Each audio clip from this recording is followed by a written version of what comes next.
for Harbor Rollers, the official sponsor of the HarbourCats Bats. As part of our Fan Appreciation Day, we drew one lucky fan's name to receive the official engraved trophy mat to box. That lucky fan was 7-year-old Max Richmond, who was at his second ever HarbourCats game last Sunday. Max couldn't be here today, but thankfully his grandfather and 40-year season ticket subscriber to the HarbourCats, very grateful to the official honors. So thanks to all of our sponsors, give us one to go and double the number of colors, and congratulations, Max, and thank you very much.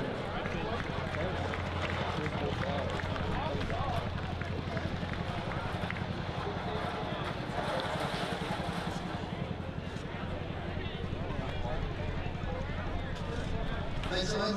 Back to you, Jim. Up to you, Dan.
Yeah, I get it. Thanks, guys.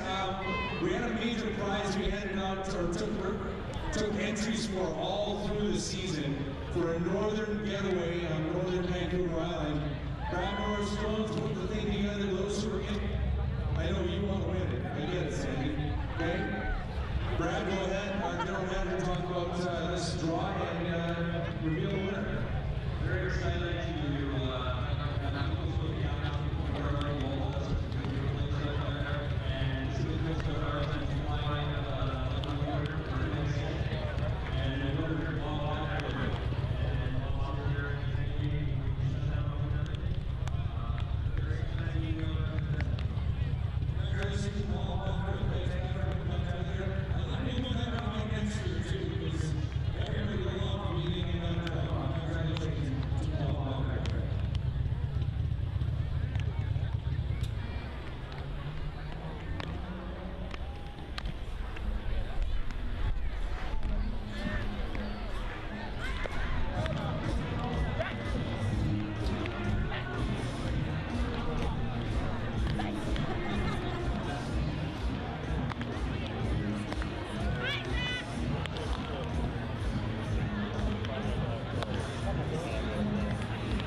Swanson's TV dinner commercial, and then we throw it down again.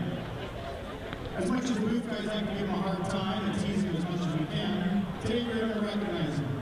No one has worked harder to bring successful baseball back to Victoria than Jim Swanson.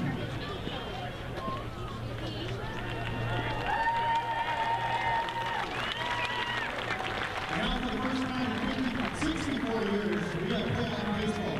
His dedication to the organization and the city is second to none. 24 hours a day, 8 days a week is an understatement. As to his commitment and dedication to bringing fantastic sports and entertainment to our great city.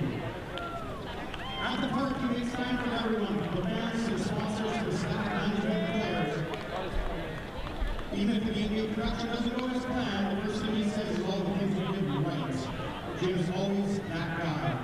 Positive, supportive, and fired up.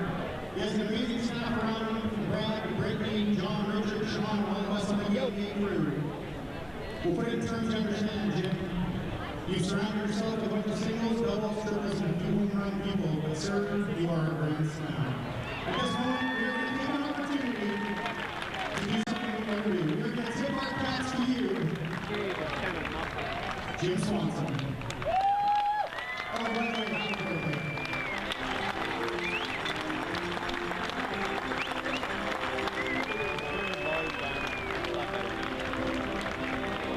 I have the script right here, and that was not in the scripts. Thank you guys. You're not fired tonight. How's that, okay? Thank you very, very much. Hey, everybody, welcome to REP. Welcome to the playoffs. Hey. We're excited. You guys mentioned there's a lot of work goes into this. I think you all know that our staff do a great job, our volunteers. Coaches and players have done a great job as well. It's been a full team effort to get to this point. Let's see how much fun we can have. That's the fun part of this. It's presented by Wilson's Transportation. I can't thank my partner John Wilson and Wilson's Transportation, the Wilson's Group, more for their support and their help with all this as well. It's been fantastic. It takes a lot of different partners to be part of this.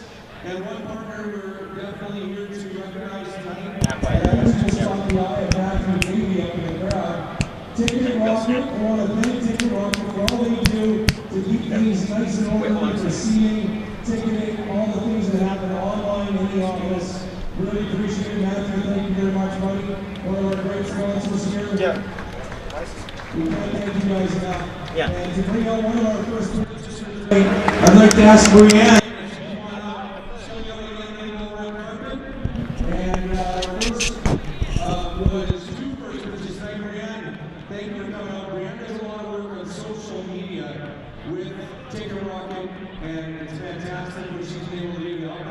Guys, need one picture?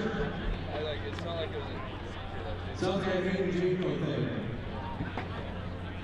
You do a great job, really. Don't hurt his hand, please. There you go. Matthew, the whole crew, Ticket Rocket, thank you very much. Brianne, great toss. We appreciate that. Gotta get the picture in.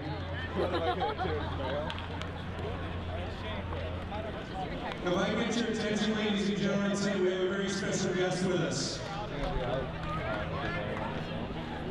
A world-class athlete from Victoria announced his retirement here last week, and we're very, very pleased to be able to welcome him to the park today to help us get this playoff started on home field. This 35-year-old, one of the most celebrated cyclists in Canadian history. A native of Victoria, he competed in the 2004 Olympics in Athens as a mountain biker and then turned professional in 2005 and hit the road. He finished 5th in the 2010 Tour de France. And he won his first Grand Tour event with the title of the 2012 Giro d'Italia. He's a world-class athlete, an Olympian, a champion, a guaranteed future member of the Victoria Sports Hall of Fame. Everybody, please, would you help us welcome Ryder Henshaw.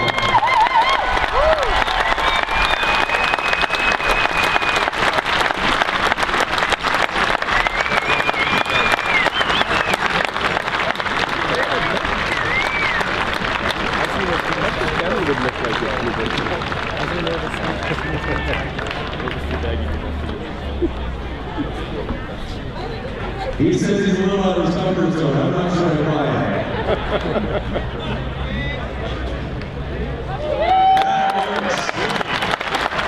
Everybody, please thank Brian Hirschfeld for being here helping us get this started. Brian, thank you very, very much.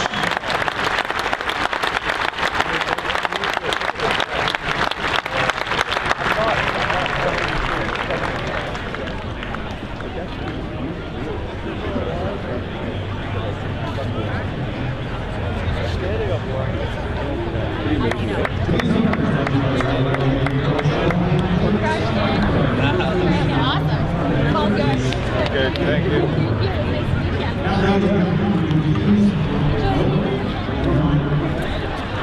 Do whatever it is you do in the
Yeah, I got maybe the 4 or 5 weeks afterwards. Because apparently I didn't know my job to check in. Yeah. See if there's any points, but all the hockey players were drinking, and all the yeah. And I'm like, hey, you know what? So he was with basketball background. Not really, just kind of like every I was like since only once this summer, and I made that so far. I don't actually work, I don't really go to the gym, so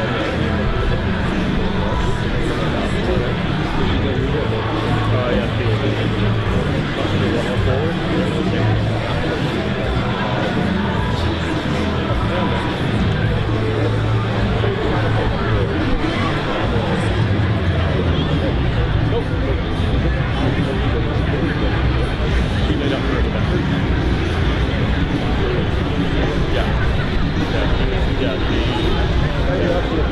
Yeah.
for some playoff baseball.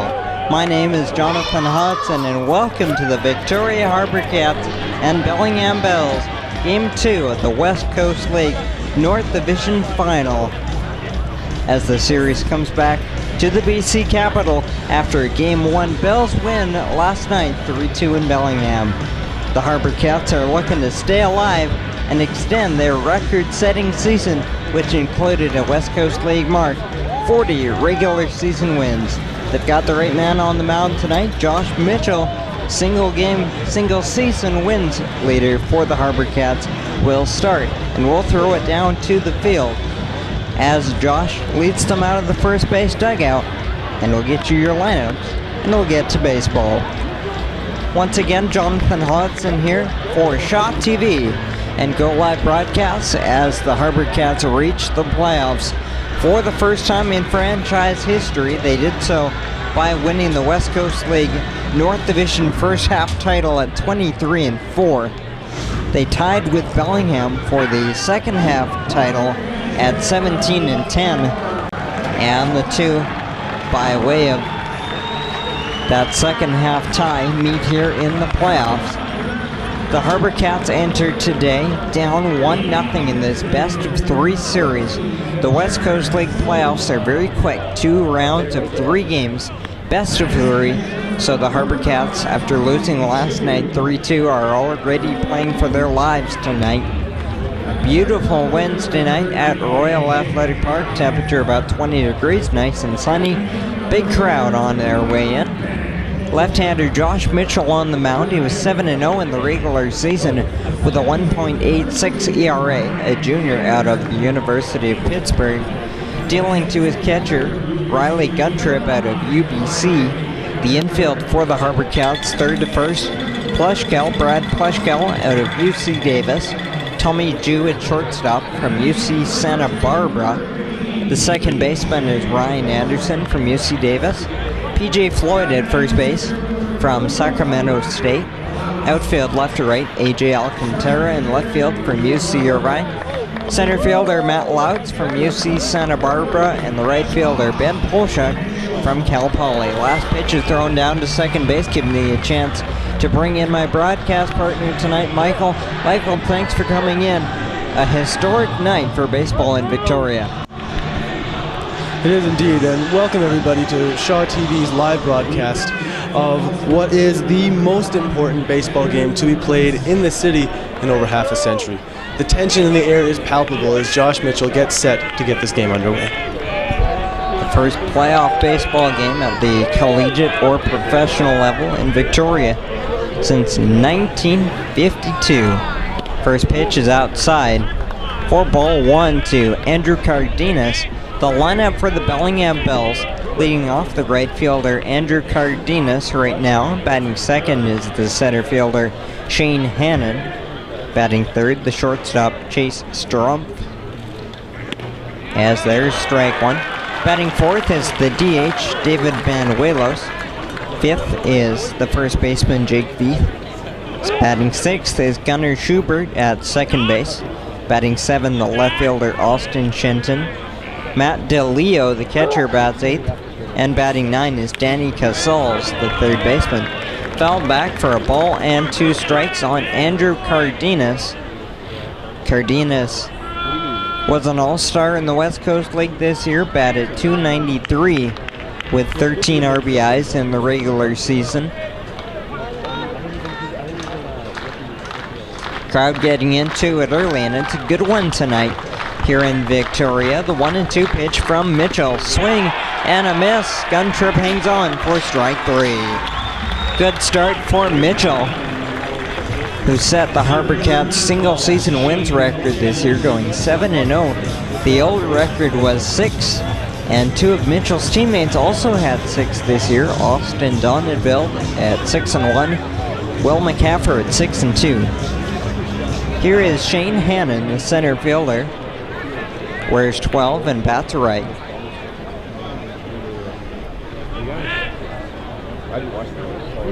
Mitchell rocks and fires. Lays in, strike 1.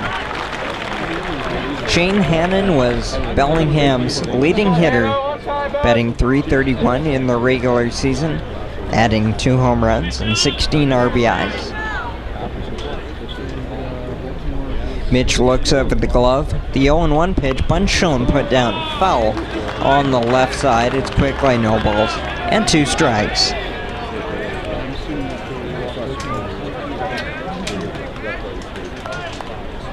Josh Mitchell looking very good early on. Strikeout of Andrew Cardenas, and now up 0-2 on Shane Hannon. Enthusiastic crowd.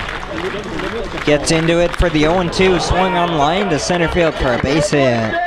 Shane Hannon gets an 0-2 pitch that he likes and banks it into center field for the first hit of the day. A 1-out single will bring in Chase Strump. And as Strump steps up, third batter that Josh Mitchell is going to be facing tonight, this is a ball club that needs to bounce back more than ever. Tough 3-2 defeat last night in Bellingham. Game was blown open near the end, John, in what was a tie up until that point. Hard-fought playoff game last night. The HarbourCats ended up falling 3-2. Called strike on Chase Strump, the shortstop, wears 8 and bats right. It was 2-0 Bellingham after 2 innings last night. They got a run in the first 2 innings, each of the first 2 innings against starter Austin Donenville. Ben Polshuk tied it at 2 in the top of the third. The 0-1 pitch fouled back by Chase Strump. Still, it's 0-2 again, as there's been nothing but strikes just underway. Top of the first inning, Bellingham Bells, Victoria HarbourCats, Game 2 of the West Coast League North Division Final.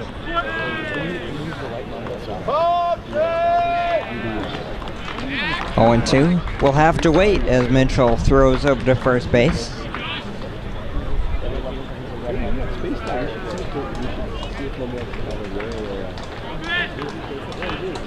Flags fluttering out to the left just a little bit here on a beautiful night. 0-2, swung on, hit high and deep to left field. That's back to the track, to the wall. That ball is gone. Chase Strump, a 2-run home run to left, and the Bellingham Bells are out in front quickly. It's 2-0 here in the top of the first. Chase Strump's first home run of the playoffs is a big one. Bellingham strikes first, quieting this big Victoria crowd, leading 2-0 in the top of the first. Very, very untimely home run against this HarbourCats squad. But Josh Mitchell, one of 3 regular season All-Stars, making up the top of this pitching order. And you know, John, there isn't any more professional order rotation top than the HarbourCats in the West Coast League. That is absolutely right, as David Manuelos fouls the first pitch off. Manuelos caught in the game last night, and he DHs tonight, with Matt DeLeo catching Tyler Palm tonight. DeLeo and Palm are a package unit. DeLeo always catches, Palm starts. The ground ball, 1 long hop to third base. Brad Pleshkel throws across the diamond for out number 2. So Mitchell rebounds from the home run to Strump to retire Banuelos.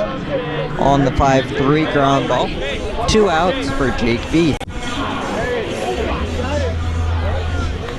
Chase Strump is an incoming freshman to UCLA. He went deep a couple of hitters ago. Second straight night, the Bells lead 2-0 early. Lefty-lefty matchup here between Mitchell and Strump. Outside for ball 1. Jake Veith won the West Coast League Home Run Derby at All-Star Weekend. Had 3 of them in regular season play. He lines it to right. That'll hang up for Ben Polshuk as we go to the middle of the first inning. The Bellingham Bells lead 2-0 here on Shot TV and Go Live broadcast.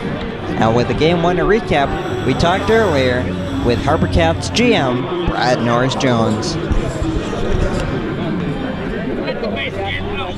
Great game. It's a tight one. It's a chess match right now.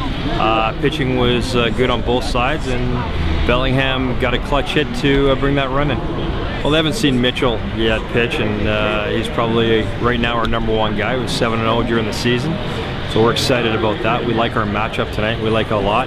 I know our crowd is going to be big tonight. They're really behind us. I know it's going to be intimidating for Bellingham to come in here. It's ours to win. The home field advantage is why we play the season, and we have these 2 games, and we're going to take care of business. Everyone, the guys are loose, coaches are loose. Everyone's very excited. It's just another day at the ballpark.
Welcome back to Shaw TV's live coverage of the West Coast League playoffs. With Go Live broadcast, the HarbourCats of Victoria trail the Bellingham Bells 2-0 into the bottom of the first inning. A 2-run home run for Chase Strumpf puts the Bells out in front. Starting pitcher tonight, taking the mound for Bellingham, is 6'9" right-hander Tyler Palm out of Oakland University. Missing high for ball 1 to Jaron Silva. The order for the HarbourCats tonight: Jaron Silva leading off, the DH. Batting second is the shortstop Tommy Jew. Third is left fielder AJ Alcantara. As there's a strike, batting fourth, the right fielder Ben Polshak. Batting fifth, the second baseman Ryan Anderson. Batting sixth, the catcher Riley Guntrip. Seventh is third baseman Brad Pleshkel. Batting eighth, the first baseman PJ Floyd. And ninth is center fielder Matt Louds. 1-1 pitch from Palm to Silva is grounded foul towards third. Jaron Silva, DHing tonight, is an incoming freshman to UCLA. The numbers on starter Tyler Palm: he was 1-1 with a 2.07 ERA in the regular season, 9 games, 6 starts, 1 save, 39 innings, 31 hits, 25 strikeouts to 10 walks. Swing and a miss, strike 3. Good start to Palm's outing with a strikeout of Jaron Silva. Bring back in my broadcast partner, Michael Brar. This is an important inning for the HarbourCats to try to respond after Bellingham made an early statement. Facing this huge right-hander in Palm, 6'9", by far the biggest member of this pitching staff for the Bellingham Bells. And Palm, out of the Oakland University, citizen of West Branch, Michigan. Big right-hander weighing in at 226, not to be messed with. With 1 out, here is Tommy Jew. The shortstop takes ball 1. A little bit deceiving, Oakland University is located in Michigan, as indicated by Palm's hometown. Here's Tommy Jew from San Ramon, California. He comes to the HarbourCats, a freshman out of UC Santa Barbara. Takes for a 2-0 count. Tommy Jew had a resurgent second half for the HarbourCats. Ended the year hitting .298 with 2 home runs and 20 RBIs. Swung on, popped up left side, drifting towards the line into foul ground by the bullpen, and now coming back fair, but the play is made by Austin Shenton for out number 2. Michael, a tough play made there by Austin Shenton, but he hung with it. Yeah, it seemed like Austin stumbled a little bit there in left field, stepping over the foul line, but fortunately for him, was able to come up with the ball. 2 quick outs for AJ Alcantara. Alcantara takes the first pitch inside. AJ hit .333 with 3 home runs and 16 RBIs in the regular season. 1-0 pitch is a called strike, 0-2. Sorry, 1-1. Alcantara, second-year HarbourCat, and his 3rd year in the West Coast League. Swing and a miss, a ball and 2 strikes. Tyler Palm looking very good here in the first inning as the Bells are looking to take charge early on against the HarbourCats in Game 2, bouncing in for 2 balls and 2 strikes. Last night, Alcantara was 1 for 4 in the 3-2 HarbourCats loss. Once again, very quick playoff format in the West Coast League. Best of 3 series. Missing low, 3-2. Good at-bat put on here by Alcantara, the soon-to-be senior at UC Irvine. Batting behind him is Ben Polshak. Polshak leads the HarbourCats with 5 home runs. 3-2 pitch with 2 outs is ball 4 high. Good at-bat there by Alcantara, becoming the HarbourCats' first runner of the day with 2 outs in the bottom of the first, and Ben Polshak will stand in. Bit of a mixed bag for Palm to start this game. Strikeout against Silva, and then Jew with the flyout, and then allowing Alcantara to take a base. Let's see how the rest of this first inning pans out for the big right-hander. Ben Polshak, another second-year HarbourCat, plays first base and the outfield. Hit .288 in the regular season with 5 home runs, 23 RBIs. Runner at first, 2 outs here in the bottom of the first inning, and the Bellingham Bells lead the Victoria HarbourCats 2-0. The first playoff game played in the city of Victoria. Playoff baseball game in the city of Victoria since 1952. First pitch to Polshak, swing and a miss. Last night, Polshak as well, 1 for 4. The last team to make the playoffs for Victoria was the 52 Victoria Thais, who played in the Western International League Class A ball. The 0-1 pitch to Polshak, swing and a miss, 0-2. Big right-hander, 6'9", 225. Tyler Palm looking good here in the bottom of the first. Has another chance to shut down a scoreless bottom of the first. Many thanks for watching us wherever you're tuned in from on this Wednesday night, live on Shop TV and Go Live broadcasts.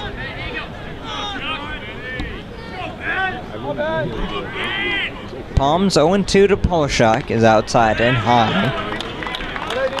2 runs on 2 hits in the top of the first inning for Bellingham. A 1-out single from Shane Hannon and a home run immediately followed that off the bat of shortstop Chase Strumpf.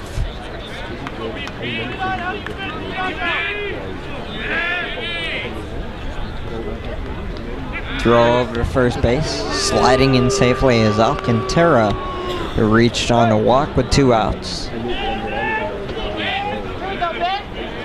Baseball seating is just about sold out tonight, and it's filling up in the soccer bleacher here at Royal Athletic Park. Swung on off the end of the bat. Polshak battling, still stuck at a ball and 2 strikes. Behind him is Ryan Anderson, who's taken over as the everyday second baseman for the HarbourCats with a combination of his good play and with the injury to Griffin Andrewchuk. still stuck at a ball and 2 strikes. They'll retry it here. Runner goes, swung on, and that'll be a blooped into right for a base hit. Alcantara will go first to third. The hit and run worked perfectly for the HarbourCats. Alcantara was off on the pitch, and Polchuk flared it to right, so runners now at the corners with 2 down for Ryan Anderson. Michael, the HarbourCats have an opportunity here with 2 down. And just the right player for the HarbourCats stepping into the batter's box. Ryan Anderson, by far one of the hottest HarbourCats through the second half of the season. Putting up big numbers, John, as we've seen at the park time and time again. Let's see how this at-bat goes with runners on the corners. Anderson ended the year hitting 300. A nice round number for Anderson. A home run and 21 RBIs. He was 0 for 4 last night. First pitch is a called strike, 0-1. Joe Meigs out of the University of Washington coaches third base for the HarbourCats. And Kelly Norris-Jones from the University of Illinois coaches first. Head coach is Greg Merritt, an alumni and former Division II national champion at Chico State.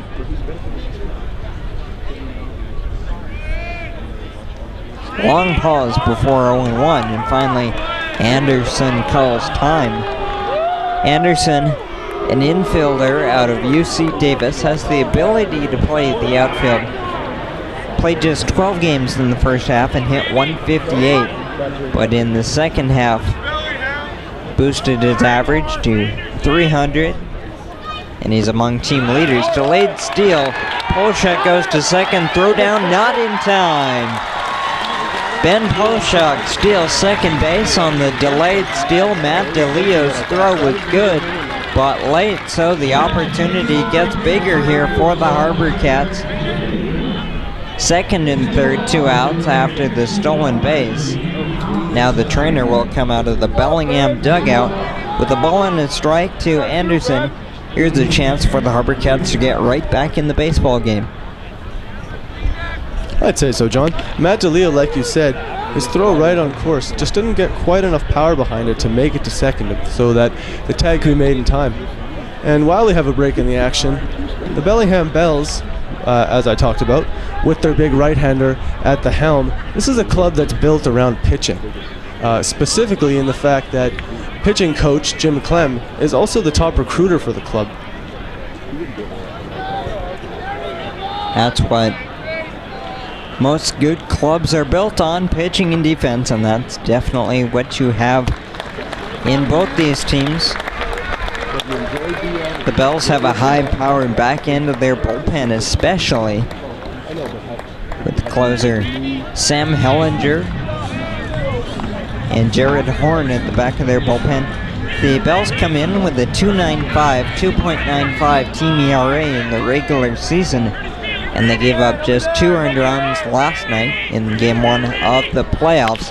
Ground ball, third base, gloved on the backhand side, step and throw across as strong by Casals will end the inning. The HarbourCats get a walk, a single, and a stolen base, but they leave runners at second and third. We go to the second inning here on Go Live Broadcast and Shaw TV. The HarbourCats trailing the Bellingham Bells 2-0.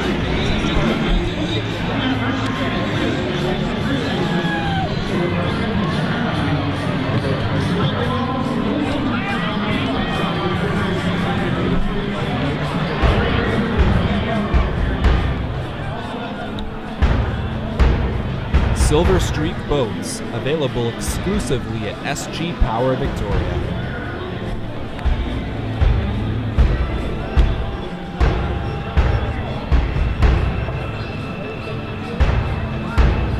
Silver Streak boats, available exclusively at SG Power Victoria.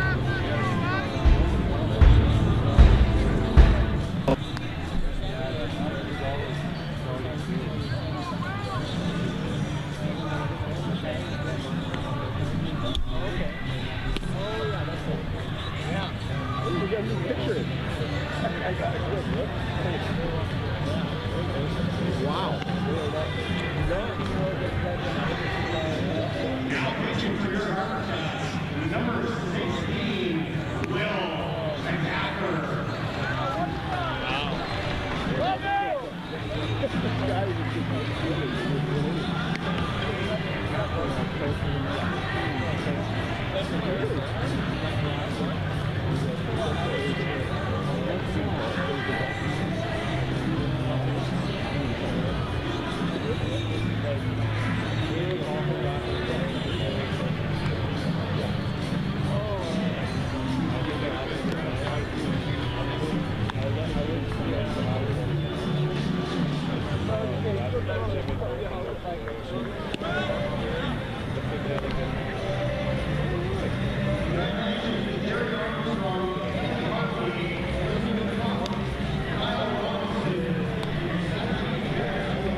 Welcome back to Royal Athletic Park in Victoria. We go to the top of the second inning in Game 2 of the West Coast League North Division Final. Bellingham leads the series 1-0, and we already have a major development in this game. Starting pitcher Josh Mitchell is done after 1 inning.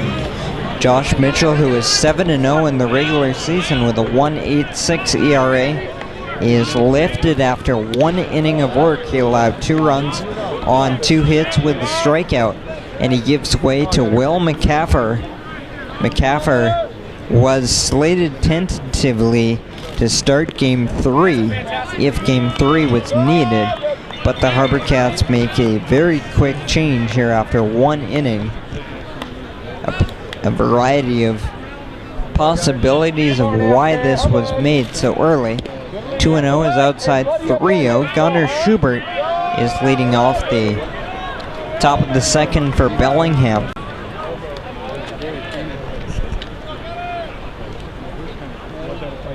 .30 is outside. 4-pitch walk starts the day for McCaffer. We do apologize for some difficulties in the first inning. Issues with our screen. We do apologize for that. We hope to have that rectified for you and run smoothly. For the rest of the ballgame, leadoff walk to Schubert will bring in Austin Shenton. Get you the numbers on Will McCaffer. He's going to be a sophomore at Central Arizona College this fall. Missing a ball 1 to Shenton. That's 5 straight out of the zone issued by McCaffer. 12 games, 10 starts in the regular season, 54 in the third innings, 34 hits, 26 walks against 58 strikeouts. He's 6-2 with a 1.98 ERA. Ball 2, and that's 6 straight out of the zone, so a little bit concerning here early on, Michael. Could be mistaken, but I think in the body language of Riley Guntrip there, standing up and taking a moment, and there we see Joe Fobb heading to the mound to have a word with McCaffer. Other teammates joining him now. Yeah, very, very atypical, not only for McCaffer to start this way, but just the move in general, John, like we talked about during the break. Josh Mitchell done after only 1 inning of work, hit for a home run, and down 2-0. If it is health related, that is the biggest concern. But also, if the move may have been proactive, very rare to see a pitcher done after 1 inning. It was not notable that he was injured in the first inning, and it was not made as an injury sub. So maybe, if he's healthy, they may have made the switch after 1 inning to maybe keep him eligible for tomorrow, because he didn't throw many pitches in his outing tonight, but that is all left for tomorrow. Big if first in this game. The HarbourCats trail 2-0, needing to win tonight. Austin Shenton's 2-0 pitch is a strike, 2-1. Will McCaffer's problem this year has been wildness. 26 walks issued over his 54 innings.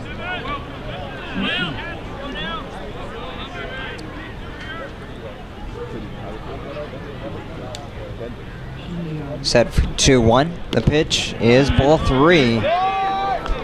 Leadoff walk to Gunnar Schubert, and now a 3-1 count to Austin Shenton.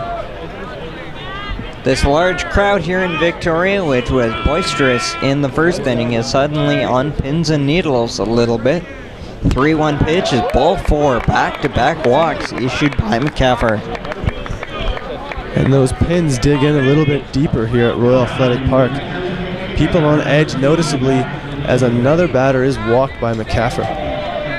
Let's see what happens next for the right-hander. Here is Matt DeLeo. He's the personal catcher of Tyler Palm, getting his first start of the playoffs tonight.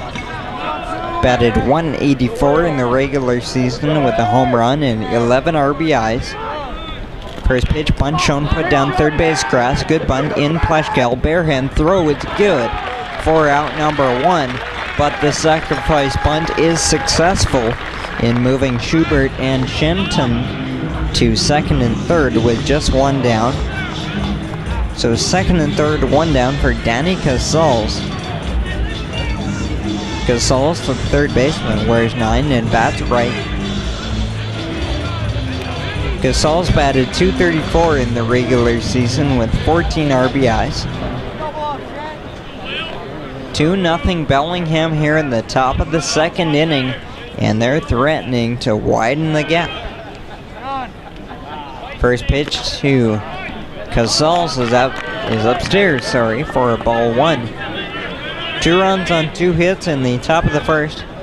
A Hannon single and a Strumpf home run put the Bells ahead. Here in the second, it's been back-to-back leadoff walks to Gunnar Schubert and Austin Shenton.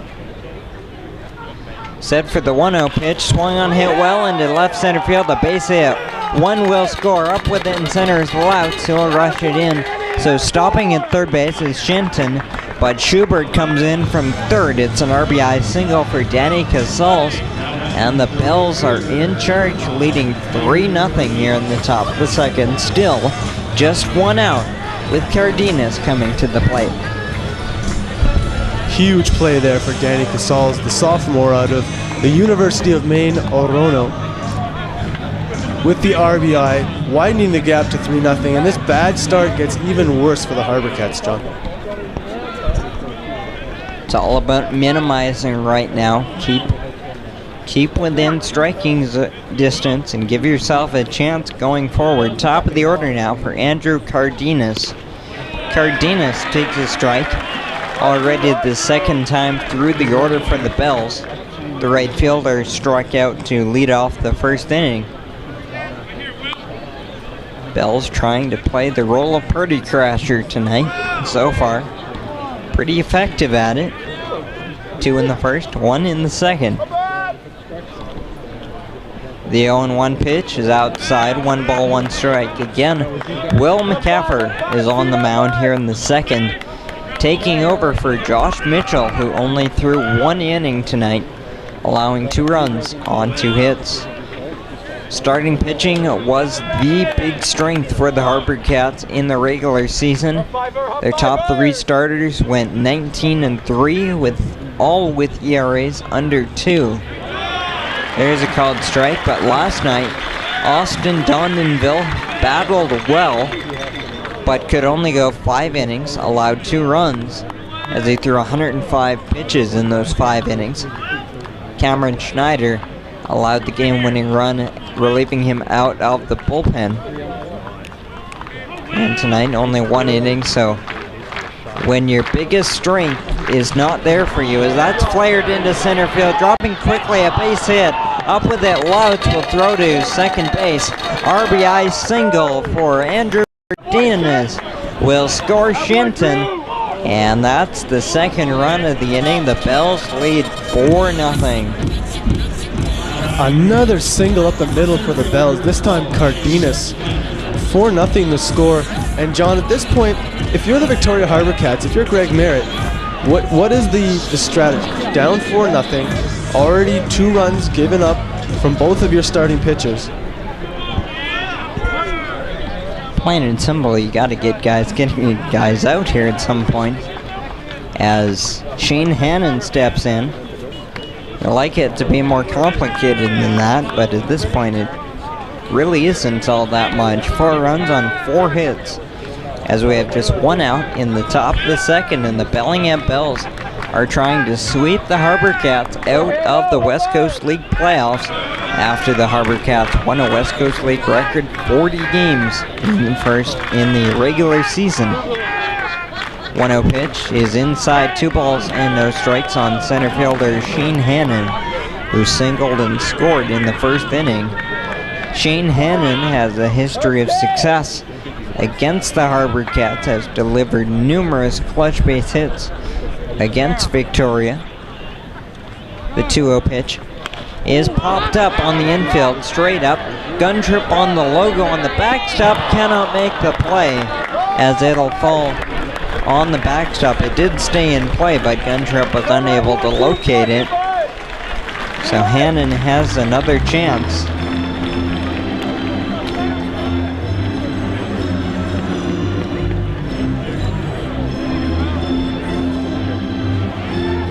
McCaffrey takes a moment to tie his shoe atop the mount. The HarbourCats didn't get many breaks in the game last night, and certainly nothing so far early in this one. Set for the 2-1 pitch, swing and a miss, 2-2. Ground ball would look wonderful for McCaffrey right now. When we go to the bottom of the second, it'll be 6, 7, and 8 in the order for the HarbourCats. This crowd is still hanging in there. They're getting into it for the 2-2 pitch on Hannon. Look at second and the pitch, swing and a miss, strike 3. First strikeout of the inning for Will McCaffrey. 2 down will bring in Chase Strump. Well, momentum starts with 1, and that's 1 K for McCaffrey. Might be a 4-0 score, but this game is far from over here at the top of the second inning.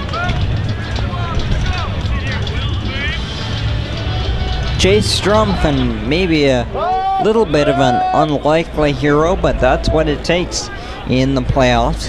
Just .229 in the regular season, swing and a miss at a high fastball, 0-1. This game far from done.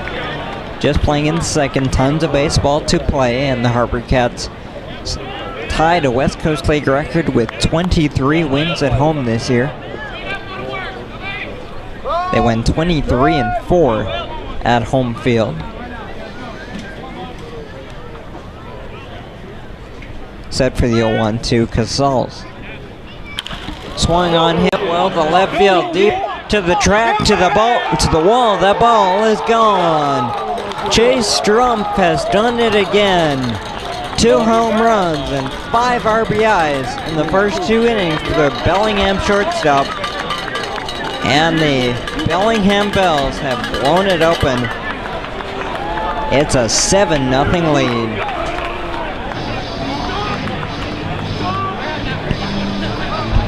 What a performance for Strump. Red letter day for him. Already 2 home runs and 2 RBIs. 7-0 the score here at Royal Athletic Park, but even still the game is early, and we have seen numerous times at the park, John. The HarbourCats have come back from deficits of 4, 5, 6. First pitch popped up by David Van Willow, shallow right field ball in the inning, but the damage is done. 5 more hung up by the Bills, including another home run, a 3-run shot this time from Chase Strump. We'll go to the middle of the second. We talked with Jim Swanson before the game about this historic evening here at Royal Athletic Park. This is obviously historic for us. It's fun.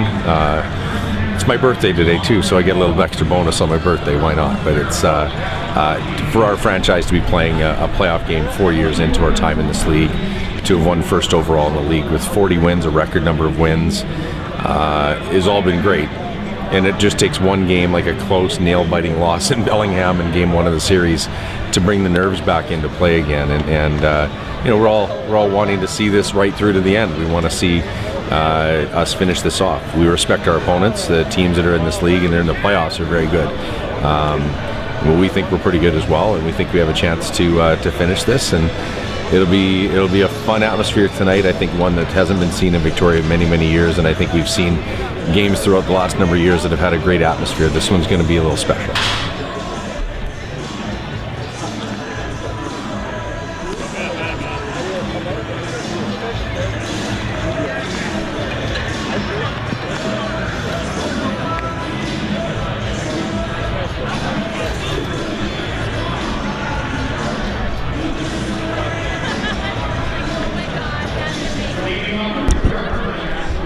Welcome back to Royal Athletic Park in Victoria and Shaw TV's live coverage of the Victoria HarbourCats and the Bellingham Bells.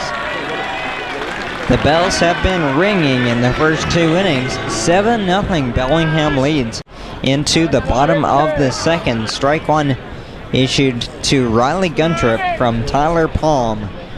Tyler Palm, the big right-hander from Oakland University in his first playoff start. Riley Guntrip takes strike two, the catcher out of the University of British Columbia, a product of Camrose, Alberta. 0-2 to Guntrip, outside a ball and 2 strikes. Guntrip, Pleshkill, and Floyd for the HarbourCats here in the bottom of the second. They had a pair of base runners in the first. Ground ball rolled to first base. Weekly first baseman Veith steps on the bag and scoops it. All in one motion for out number 1. The HarbourCats had a walk and a single with 2 outs in the first, but stranded them at second and third. Here with 1 out in the bottom of 2, it'll be third baseman Brad Pleshkill.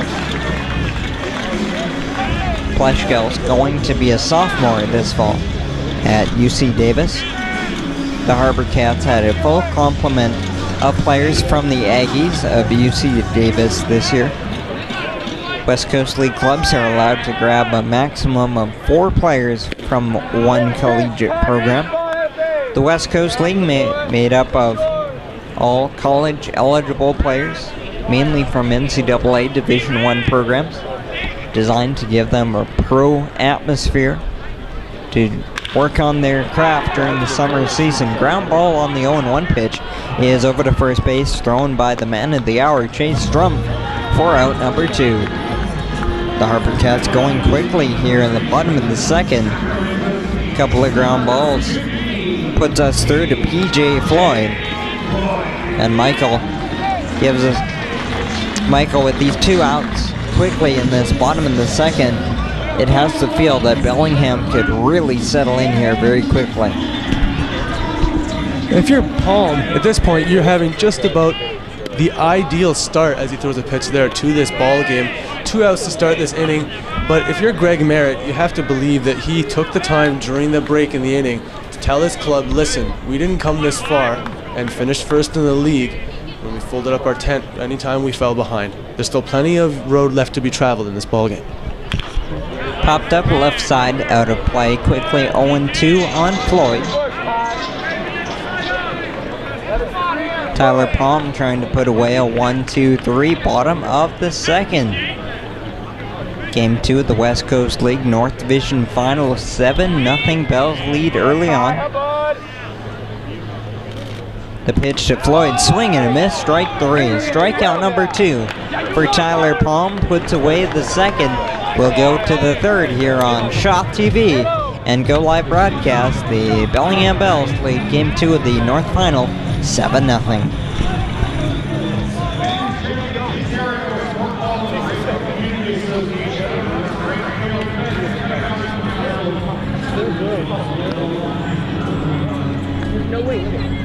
Hi, my name is Matthew Smith. I play for the Victoria HarbourCats and I attend Sacramento State. It is an NCAA violation to chew tobacco, so don't dip. I don't.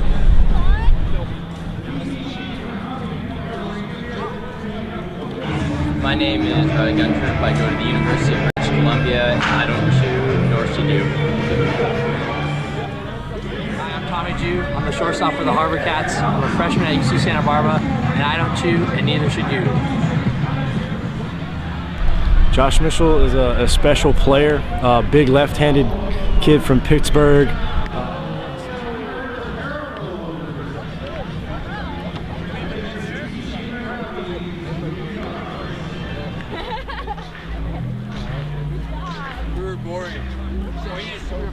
One of us could have, like, I should have gotten Welcome back to Royal Athletic Park in Victoria. Jonathan Hodson and Michael Brar with you for Game 2 of the West Coast League North Division Final. 7-0, the Bellingham Bells lead early on. Top of the third, Will McCaffrey delivers high ball 1 to Jake Veith. Veith, the first baseman out of Gonzaga, flew out to right field in the first inning. 2 runs for the Bells in the first and 5 big ones in the second. Called strike, 1-1. Josh Mitchell started this game, only went 1 inning, allowed 2 runs on 2 hits. Will McCaffrey allowed 5 runs on 3 hits and 2 walks. And he's back for the third inning. Swing and a miss. 1-2 on Veith. In the inning, it'll be Veith, Schubert, and Shenton.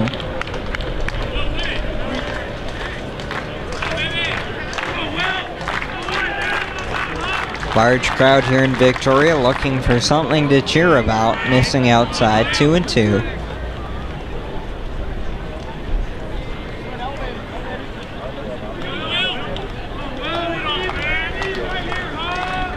Set for the 2-2 pitch. Big lefty hitter, Jake Veith, takes ball 3. But as you mentioned previously, Michael, still lots of road to go in this baseball game. It's all about Will McCaffrey stabilizing this game for the HarbourCats right now. McCaffrey looking composed as he gets set to throw this in. Fly ball, center field, lazily for Matt Louds, 4 out, number 1. Will McCaffrey, as I was just about to say there, John, staying composed, not counting himself out of this ball game for an instant. But as we saw previously in the second inning, Chase Strumpf with that RBI home run once again. That's 5 for him already in the ball game, but it should hardly come as a surprise. He led the Bellingham Bells during the regular season with 22. Inside for ball 1. Strumpf doesn't hit for a high average, but when he does, he makes an impact, as he has tonight. This is Gunnar Schubert, the second baseman, taking to a 2-0 count. Schubert walked and scored in that big 5-run second. He led off the inning with a walk. Set for 2-0, missing for ball 3. Control issues have resurfaced for McCaffrey tonight. 2 walks in that 5-run second. 3-0 pitch here is strike 1. Has fallen behind a number of hitters. McCaffrey has been near unhittable at times when he's aggressive and has command, but when he doesn't, things have often not going as well, as that's ball 4. 1 out walk to Schubert, who walks for the second time. Third overall issued by McCaffrey. 1 out, 1 on for Austin Shenton. Shenton walked and scored in that second inning. Last night's game was played tight to the chest all night long. The Bells led that game early 2-0, but the HarbourCats leveled it in the third in that game. Line to center fielder reaching up.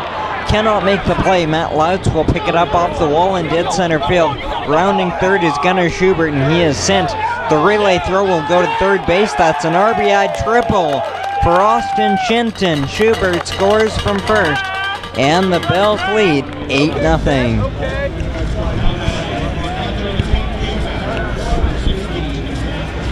Austin Shenton with that RBI triple, widening this divide even further, John. And like you were talking about right before we saw that triple off the wall that Louts was not quite able to get to. Last night, the Bells able to win 3-2. They were led in that victory by their pitcher, Olsen, who was the team leader during the regular season with 5.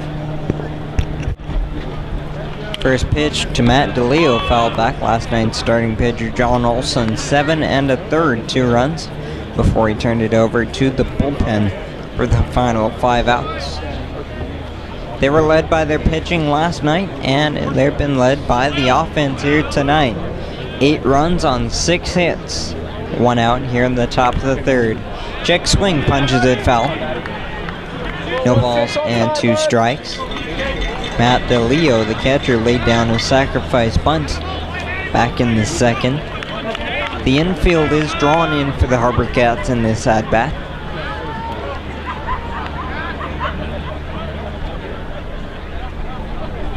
Set for the 0-2, running inside behind the back of DeLeo, and unable to be located as that ball did not come back to gun trip. Scoring on the wild pitch is Shenton. Nobody could find that wild pitch, so Shenton scored from 3rd easily on the wild pitch. 9-0 the Bells lead now. 3rd straight inning to open the game that they've scored multiple runs. Set for the 1-2. Line drive, second base. Anderson elevates to make the play. Nice play by second baseman Ryan Anderson for out number 2. Second out of the inning by Anderson, leaping to make that catch.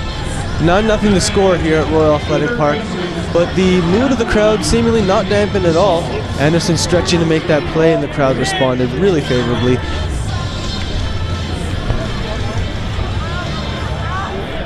Two outs, bases clear. Danny Casals is the hitter. First pitch, swing and a miss. Casals, the third baseman, singled and drove in a run. Also scored himself in the second. 9 runs on just 6 hits for the Bells. Nothing on 1 hit for the HarbourCats. The 0-1 pitch, swing and a miss. 0-2, a good breaking pitch. Snapped off by North Vancouver's Will McCaffer. McCaffer with the 2015 32nd round draft pick of the Cincinnati Reds. Now going to Central Arizona this fall. Fouled off over the right side. Sun slowly setting behind the third base side of the stadium. Shadows beginning to grow on the third base side of the infield and in left field as they encroach on AJ Alcantara out there. Set. The 0-2 taken for ball 1. 9-1-2 will hit in the bottom of the third.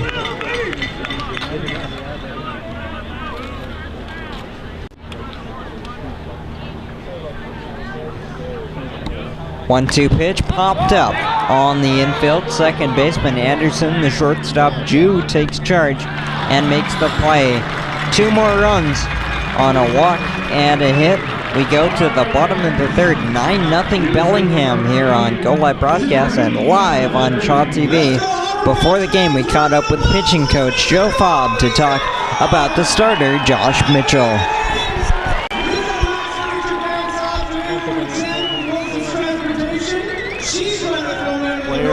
Big left-handed kid from Pittsburgh. I say kid, he's a man amongst boys out here, really.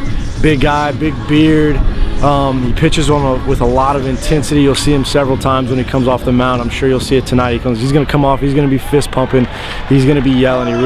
He thrives off of emotion, where sometimes pitchers maybe let him get the best of him.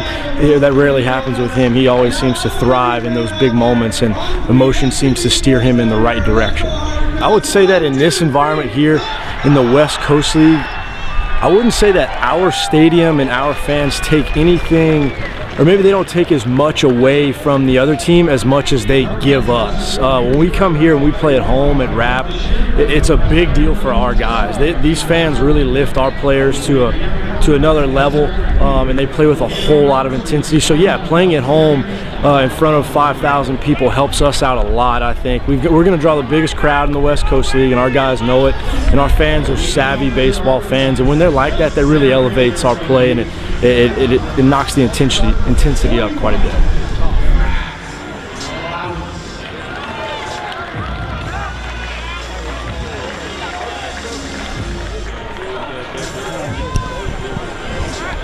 Welcome back to Royal Athletic Park in Victoria. The HarbourCats looking for life. They trail 9-0. Facing elimination tonight against the Bellingham Bells as center fielder Matt Louts takes ball 1. Matt Louts, the center fielder, wears 41 and bats right. Right-hander Tyler Palm back on the mound for Bellingham, hitting Matt Louts with a pitch. Leadoff hit by pitch. Second free base runner the HarbourCats have had tonight.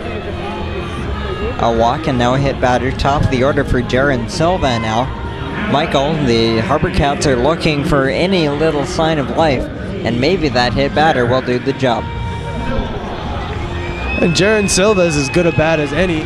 Put up big numbers during the regular season. But John, like you were talking about before we began tonight's broadcast, you had the opportunity to travel with the team to Bellingham yesterday on the bus, had an opportunity to chat with the players. Jaron Silva, as you mentioned, was a little bit under the weather. Jaron Silva was bit by a little bit of a 24-hour bug, it appears. The first pitch is grounded softly to short, stepping up. Strumpf steps on the bag, goes to first, double play. 6-3 double play turned by Chase Strumpf, and that's a quick 2 down. All the breaks going way of the Bells tonight. Tyler Palm orders up the 2-ball. 2 quick outs for Tommy Jew. As mentioned, there are a couple of storylines with this HarbourCats roster coming off that trip to Bellingham for Game 1. Jaron Silva was battling a bit of a bug after Game 1. He's fine enough to play tonight. And as well, Riley Guntrip had a small scare before last night's game. Called strike to Tommy Jew. It's 0-1. Guntrip, in his flat ground warm-up before the game with Austin Donenville, had a breaking pitch bounce off the artificial turf in front of him as ball 1 stays high. He did not get a glove on it, and it bounced straight up and hit him in the top lip, and he actually had to get checked out by a dentist this afternoon when we got home. But he was deemed good to play tonight. Ground ball backhand side, nice play at third base in front of the bag, thrown across by Danny Casals. The Bells flashing the gloves here in the bottom of the third. We go to the 4th inning. The Bellingham Bells in charge here in Game 2 of the North Final. It's 9-0 here on Shaw TV and Go Live Broadcast.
Welcome back to Royal Athletic Park, the top of the 4th inning here on Shaw TV and Go Live Broadcast. First pitch of the inning is belted down the left field line, but curves foul off the bat of Andrew Cardenas. The Bells are swinging it very well this evening. 9 runs on 6 hits in the first 3 innings. Top of the order, Cardenas, Hannon, and Strumpf. Will McCaffer back for his 3rd inning of work. There's a ball, 1-1 to Cardenas, who singled, drove in a run, and scored in the 2nd. 9 runs on 6 hits for Bellingham. No runs, 1 hit for the HarbourCats. 1-1 pitch, fouled back, a ball and 2 strikes. As we saw in the bottom of the third, not only are the bats coming to play, but the defense has been spot on for Bellingham. Spectacular play we saw at first there, John. But more than anything, in my opinion, I think it's the play of Tyler Palm that's most, aside from obviously the plethora of runs. Tyler Palm, despite getting hit for a single in the first inning off Ben Polshuk, has faced the entire HarbourCats order now and has otherwise looked pretty much in control. A walk and a single in that first inning, but since then, just a hit batter. 2 fine plays made behind him defensively in the third. 2-2 is ripped to left field, back in left, back reaching up, and that's off the wall behind Alcantara. He will rush it in, but that's a double for Andrew Cardenas as the wheels are spinning again for the Bells. Leadoff double for Andrew Cardenas, who is now 2 for 3. The rough evening continues for HarbourCats pitching. Josh Mitchell, 1 inning, 2 runs on 2 hits. Will McCaffer, 2 innings, 7 runs on 5 hits. Everything is earned tonight, no errors committed by either side. Here is Shane Hannon, center fielder. First pitch is ball 1 to Hannon. Hannon out of Edmonds Community College. Out of Gig Harbor, Washington.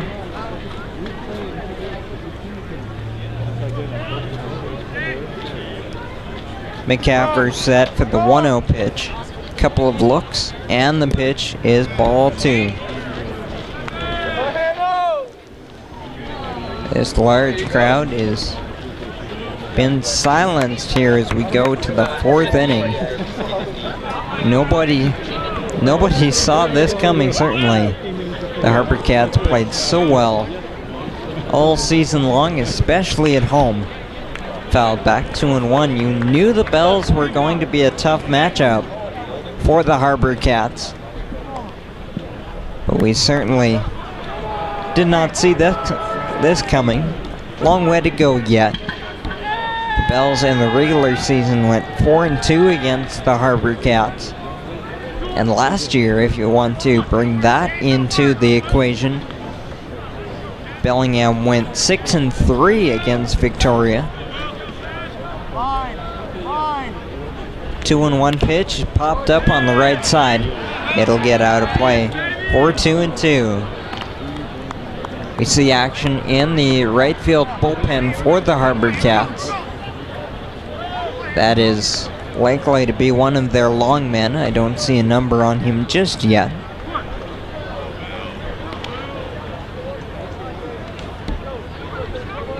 Long look in by McCaffer. Set for the 2-2 pitch. Grounded foul into the third base dugout, actually just atop the third base dugout. Not good from a HarbourCats perspective when you've given up more runs than hits. It means there have been some free base runners, and there have been 3 walks issued by McCaffer.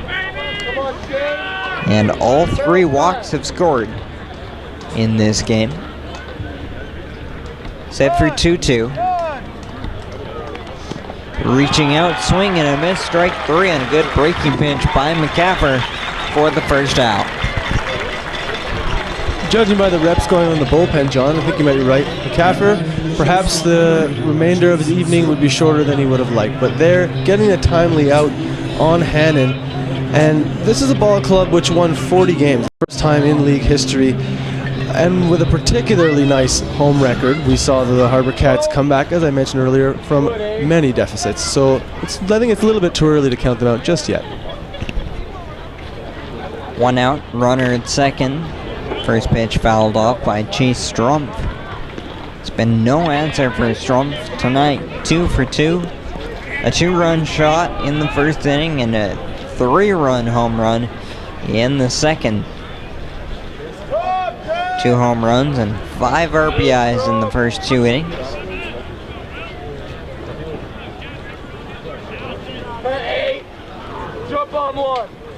McCaffrey delivers ball 1. The other thing that this is doing is it is digging into the HarbourCats pitching depth, which for this time of year is doing okay. They have about 11 pitchers of use on their roster in the playoffs. Summer collegiate rosters tend to lose depth throughout the summer. Popped up on the right side. Foul ground from first base. PJ Floyd on the grass makes the play for out number 2. That leadoff double is still standing in second base for David Great game. It's Banuelos. a tight one. It's a chat. Very fortuitous outcome to that at-bat for the HarbourCats. Chase Strumpf with a really hot stick tonight. Already 5 RBIs. The HarbourCats him in that at-bat. Now here is Banuelos, who was grounded out and flown out this evening.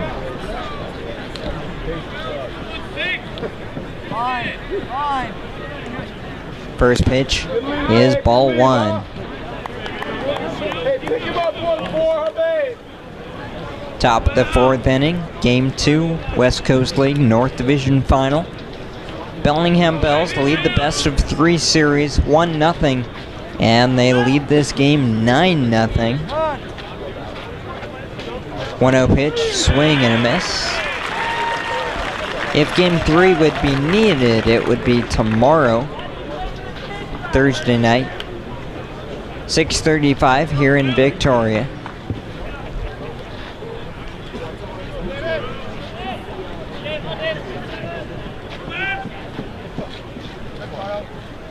Look at second down, the 1-1 pitch, outside, 2 balls and a strike.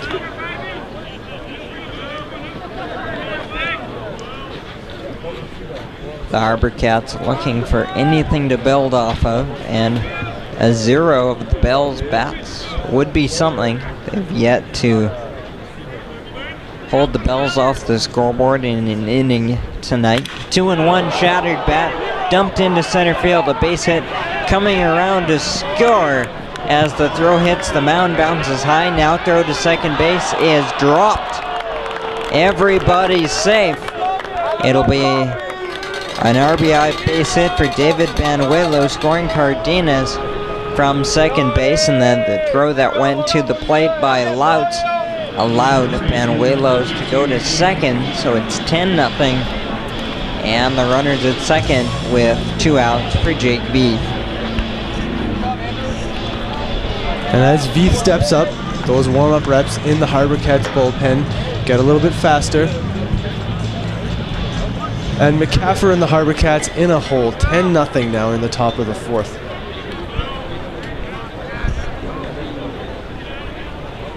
Here is Jake Veith. First pitch hacking, right center field, Louts back, might have room, does, reaches up, makes the play. We go to the middle of the 4th inning. Bellingham leads 10-0 here on Shaw TV and Go Live broadcast. We talked with HarbourCats managing partner Jim Swanson before the game about the special team and the players that make it out. It's been special in its results. It's been special in the way it's carried itself on and off the field. And really, the guys that are special to me are the guys who have been here and committed themselves from beginning to end. I think of guys like PJ Floyd, 2 years in a row. PJ was asked to go to a different league this year and said, no, I want to come back to Victoria. AJ Alcantara, same thing. Asked to go to a different league. No, I want to come back to Victoria. And they're not the kind of guys who would ever even think about leaving before the job is done. And those are the kind of players that we love having here. Those are the kind of players that we want our program to foster, because we think those are the kind of people that are going to advance not only in the game of baseball, but if the game doesn't work out, that'll advance them in life. Because it shows character, it shows makeup, it shows a willingness to see something right to the bitter end, and that's why for me, winning for Victoria, it's for some of those guys it's very special for me. I'd like to see them be on the winning end of something at the end of the day that shows that their commitment was worth it and really paid off in something tangible. That to me would be the special part of working with some of these really good players.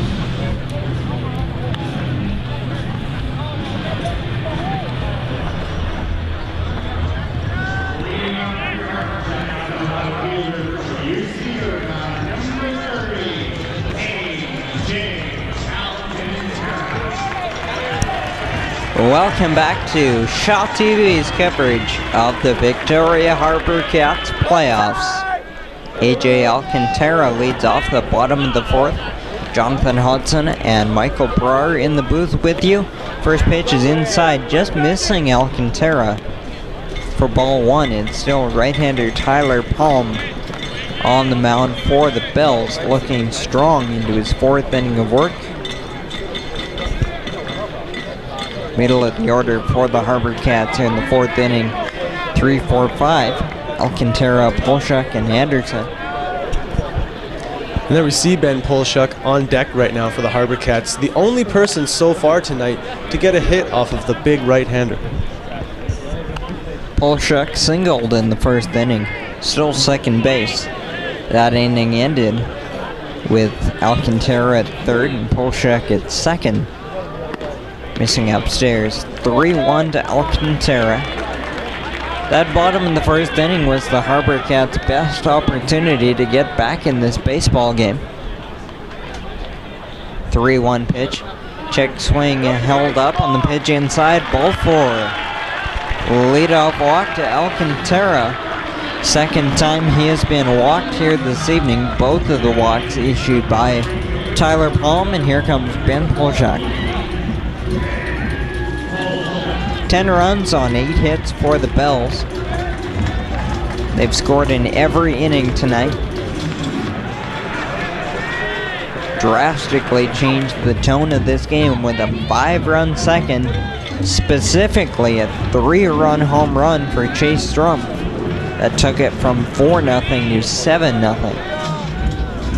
And they've continued to add on from there. First pitch to Polshuk, swung on, ground ball, foul past third. The Bells are one of the historic powers in the West Coast League. They won the West Coast League title as recently as 2014, playing at Joe Martin Field in Bellingham. That's where we were last night for game one, that the Bells narrowly won 3-2. Set for the 0-1 pitch, ball one. Joel Martin Field in Bellingham, the first professional home field of Ken Griffey Jr., who recently had his Hall of Fame party at Safeco Field. Set for the 1-1 to Polshuk. Throw over. And with aspirations of achieving the heights of the great Ken Griffey Jr., Ben Polshuk, one of 6 All-Stars who made up this HarbourCats squad this year. Undeniably, John, the best season for the HarbourCats so far in Victoria. Got in on him, rolls it to beat the first base and get it the out at second. No time to get Polshuk at first as the throw was late. Palm got way inside on Polshuk. He just fisted it to the first baseman Veith, who got the force out at second base of Alcantara. It was a tremendous regular season for this club in Victoria, 40-14. All kinds of records on the field and off. They set total and average attendance records this year. Has not translated into the playoffs as of yet.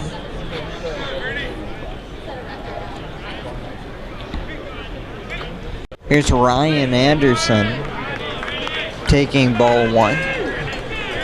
We play in the bottom of the fourth inning, 10-0. The Bellingham Bells lead the Victoria HarbourCats.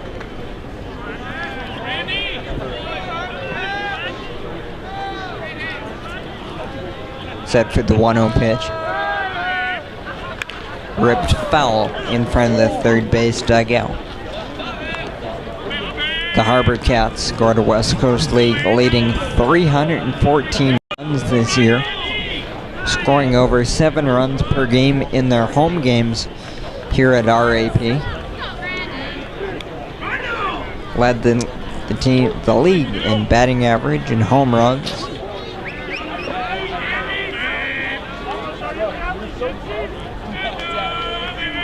Set for the 1-1 pitch is up the middle, over the mound, diving play and flip by the second baseman Schubert for the out.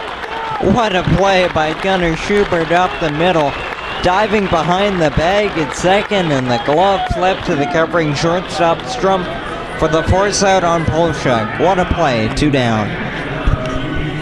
Truly spectacular effort there from Schubert, flipping the ball straight out of his glove to make the play at second. John, we've had the privilege of seeing a lot of tremendously athletic plays here at Royal Athletic Park so far this season, but I think in my money, that was probably the most impressive. That's one of them for sure. The Bells have come to play on all sides of the ball this evening. 10 runs and 8 hits. Tyler Palm, 3 2/3, scoreless, 1 hit, and 3 star defensive plays made by the infield. Third baseman Danny Casals with the diving play third. That diving play by second baseman Schubert. And a double play turned by Chase Strumpf earlier in the game. Ground ball weakly third base side goes foul. This is Riley Guntrip, the catcher.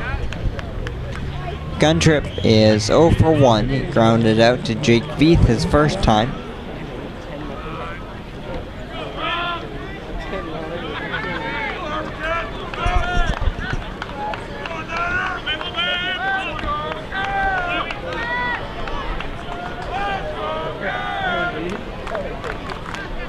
Set for the 1-1 pitch. Grounded foul off the end of the bat again.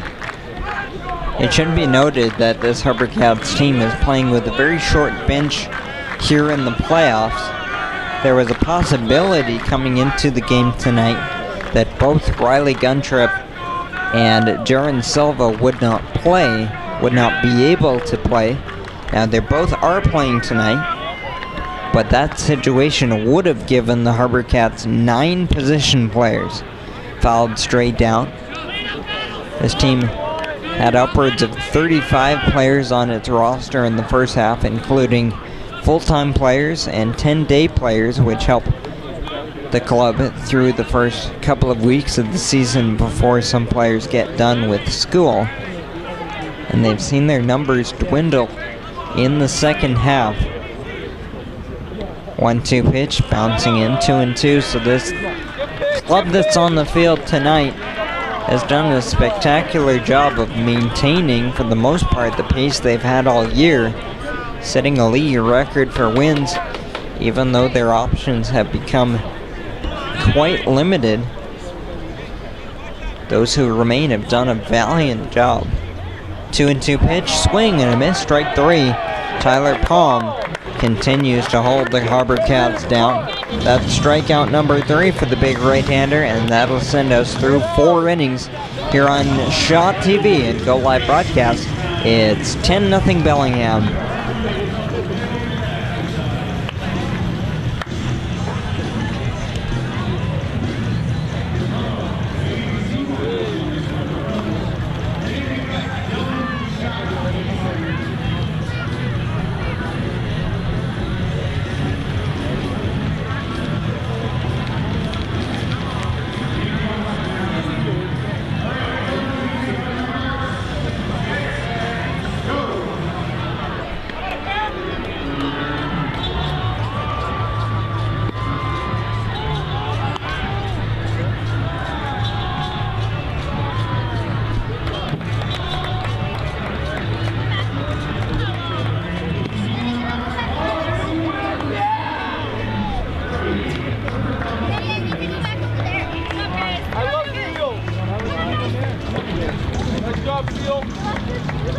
Baby, yeah. Oh yeah, baby. Now pitching for your HarbourCats from UC News, number 39, Blake.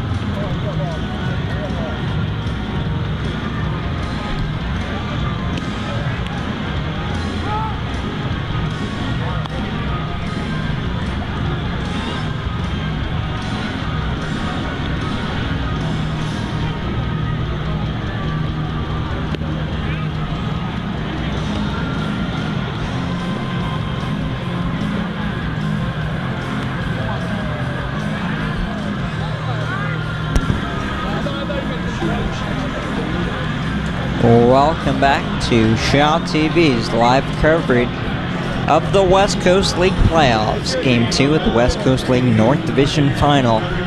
The Bells looking to punch their ticket to the West Coast League Championship Series. Bellingham leads the Victoria HarbourCats 10-0 into the 5th inning. First pitch, one hop to Floyd, who makes a nice play at first base and runs it to the bag. One pitch, one out. That gives us a chance to cue up the new HarbourCats pitcher, the third arm of the night, right-hander Blake Hanna. Blake Hanna out of UC Davis. He's going to be a sophomore. Takes over for Will McCaffer. McCaffer was the second pitcher of the night. He had a tough go, going 3 innings, allowing 8 earned runs on 6 hits, 3 walks, and 2 strikeouts. Lifted to the left side, foul ground. Plushgall gives it a look, but it goes past the barrier for 0-1. The new arm, Hannah, facing off against Austin Shenton, who's drafted in the 34th round earlier this year by the Cleveland Indians.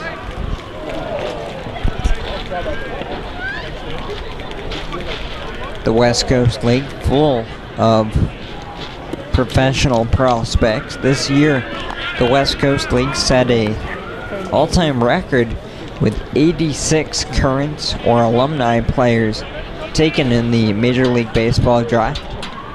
1-1 pitch is a called strike. That's what it's all about here in the West Coast League. Getting players noticed and getting players ready for professional baseball. The HarbourCats had 8 players, current or alumni, taken in the draft this year. Swing and a miss, strike 3 of Austin Shenton. Good start to the ball game for right-hander Blake Hanna in his first inning of work. Hanna on the regular season, 10 games, 5 starts, 43 innings, 38 hits, 7 walks to 28 strikeouts. He was 4-2 with a 2.93 ERA. First appearance of the playoffs. Called strike 1 on catcher Matt DeLeo. DeLeo, along with many other members of this Bells roster so far tonight, hitting the ball fairly well. But takes a big strike there from Hanna. Blake Hanna looks to be good tonight. Ground out, strikeout. He's up 0-2 on DeLeo.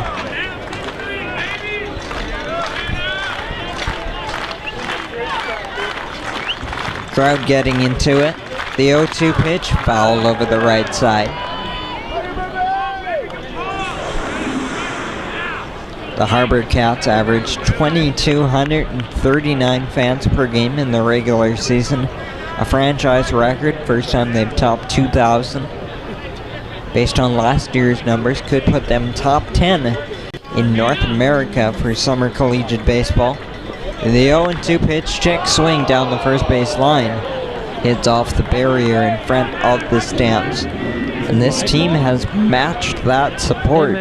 They finished the regular season as the 10th ranked summer baseball team in all of North America with their 40-14 record, leading the West Coast League. 0-2 pitch, foul back. Matt DeLeo hanging around against Blake Hanna. who's trying to finish off a 1-2-3 top of the 5th inning.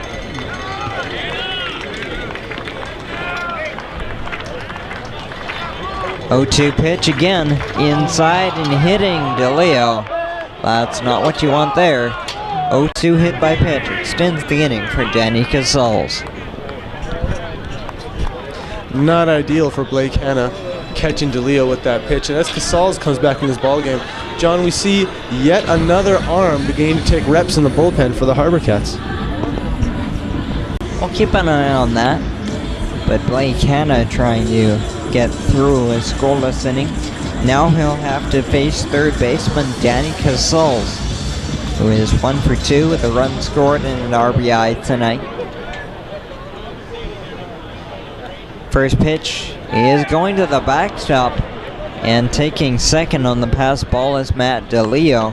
Hayden Jaco is catching in this 5th inning. Pass ball charged on Jaco, so gun trip is removed.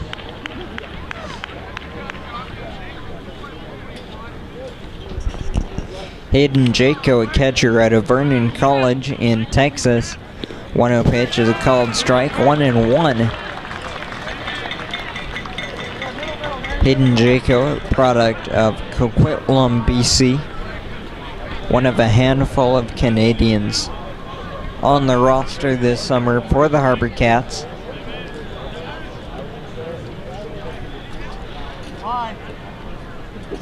One and one. Swing and a miss. Good breaking pitch. Took a little off, just 68 on the gun. Now it's 1-2 with 2 outs. Crowd still behind their club. Trailing 10-0 here in the top of the 5th.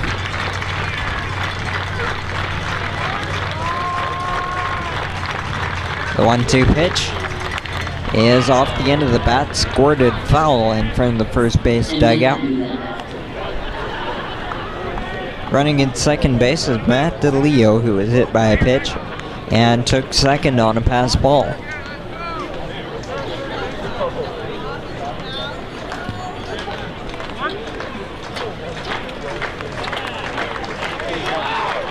Blake Hanna trying to deliver the first scoreless inning defensively for the HarbourCats. 1-2 is lifted to the right side and well out of play. Earlier on in this ball game, John, we saw Danny Casals hit a timely RBI single, making it a 3-0 ball game. At that time, we were in the top of the 2nd. Now action in the top of the 5th, 10-0 the score, facing off against Hanna in what is quickly becoming a game that might be headed in the Bellingham Bells direction. Crowd back into it. Set. And the pitch is strike 3 called. 2 strikeouts for Blake Hanna in a scoreless top of the 5th inning. We're halfway home. We go to the bottom of the 5th. Bellingham leads the HarbourCats 10-0. We talked to Jim Swanson before the game about the interest for this game, which resulted in extra seating being brought in for this evening's game at RAP. You know, we wanted to do something special for the playoffs. We wanted to do something that gave people a little bit more comfortable sight lines to watch the baseball. I think in playoffs it's more about the game. During the season it's more about the event and all the other things going on about it. But you know, every pitch is magnified now in the playoffs, and we wanted to make sure that the sight lines were comfortable for people being on the main concourse in the general admission areas. Or we've introduced a new place in right field. We're going to try it. We're going to see how that works, and a family section as well. It's alcohol free out there, and kids can enjoy it, and just a different vantage point to watch a baseball game from. And I think people are going to enjoy that, but I think they're also going to give us a lot of feedback and think whether it's something that we should be looking to potentially replicate in future years. It's a really good test case.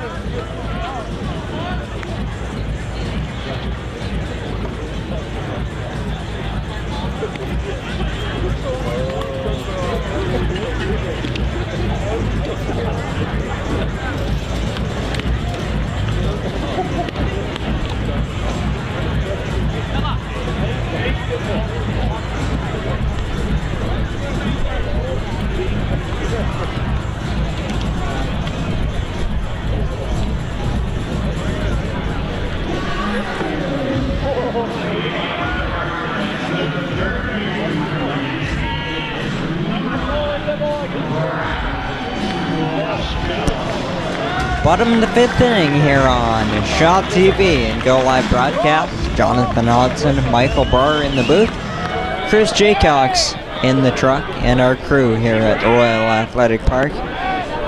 Brad Plushkill takes strike one on the inside corner, bottom third of the order at the plate for the HarbourCats here against Tyler Palm in the 5th.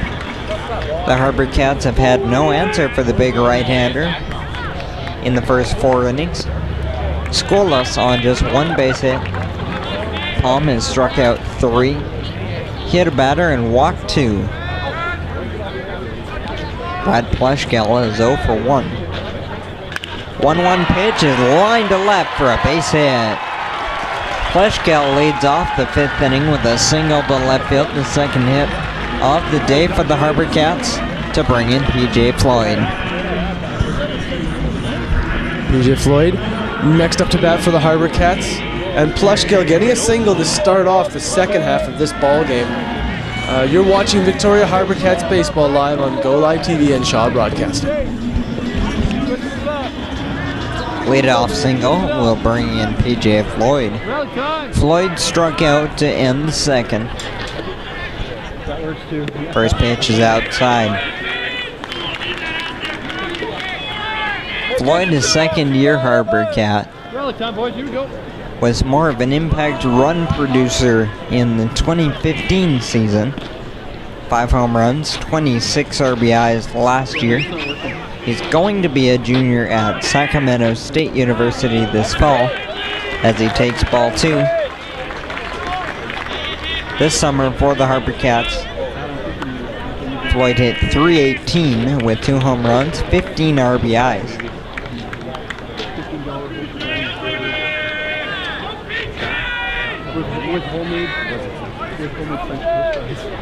2-0 pitch. And he rips it to the right side, couple of bounces. Going to second base, a nice play by second baseman Gunnar Schubert. Going back to his left side, spinning and throwing to second base to get the lead runner on the fielder's choice. The defense continues to impress for Bellingham. Again, Gunnar Schubert making the play at second, the second baseman for the Bellingham Bells. Earlier on in this ball game, we saw Gunnar Schubert make an equally impressive play just beyond the base path. And now we see Matt Louts entering this game for the HarbourCats. 1 man on here, top of the 5th. Runner on first, 1 out. Matt Louts at the plate. The center fielder was hit by a pitch in the second.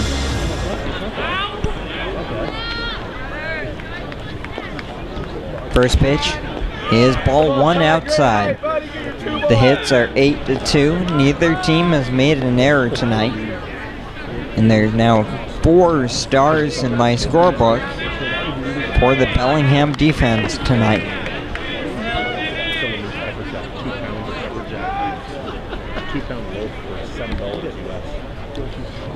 1-0. High for 2 balls and no strikes. The Bells do have a right-hander throwing in the bullpen. At this point, they're probably not wanting to extend Tyler Palm too far in a widespread game, as they are likely beginning to start thinking a little bit about the championship series from a strategy perspective, as Louts fouls the 2-0 straight back. Still a beautiful night here in Victoria. Clear with the wind blowing a little bit out. Field now totally under shade.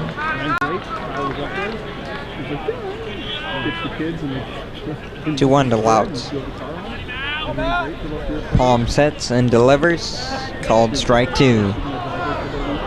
Top of the order is on deck in the form of Jaron Silva. Both bullpens are up, as it appears the HarbourCats may have their 4th arm of the night when we go to the 6th inning.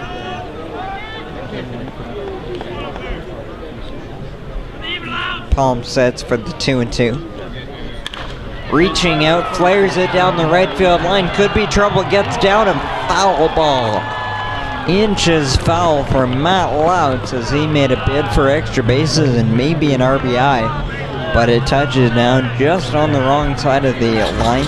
Andrew Cardenas was giving chase. It's still 2-2. Still 2-2 for big Tyler Palm, who in this game has been hit for 2 singles off of Ben Polshuk, and he's walked AJ Alcantara a couple of times, but aside from that, John, he's cruising. Simple game plan for Tyler Palm right now. Be aggressive, throw strikes, let your defense work for you. So far, that is going perfectly for the Bells. Ground ball gets in on him, charged at short by Strumpf, going to first base. Strong throw is there for out number 2. Softly hit ground ball by Matt Louts keeps the HarbourCats out of the double play, as Strumpf had to charge it and his only play was at first base. So the runner PJ Floyd goes to second base with 2 outs. Top of the order now for Jaron Silva. PJ Floyd, in my opinion, the best all-around athlete on this Victoria HarbourCats squad. We've seen him in a variety of roles, John. We've seen him play third base, we've seen him play shortstop, but tonight he's playing first base for the HarbourCats.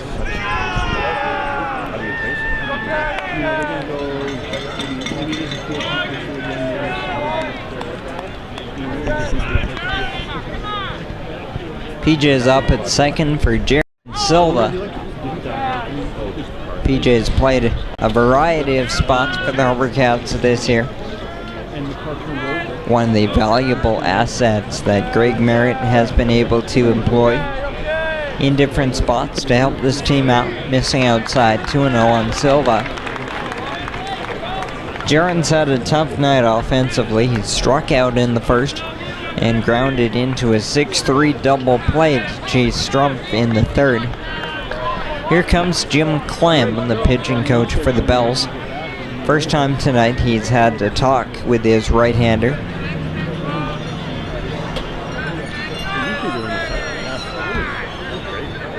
Reminding him probably to be aggressive as he's fallen behind 2-0 on Jaron Silva. The West Coast League South final is a matchup between the Corvallis Knights and the Yakima Valley Pigeons. Corvallis leads that series 1-0 going into their game 2 this evening. The winner of that series will meet the winner of this series beginning early next week.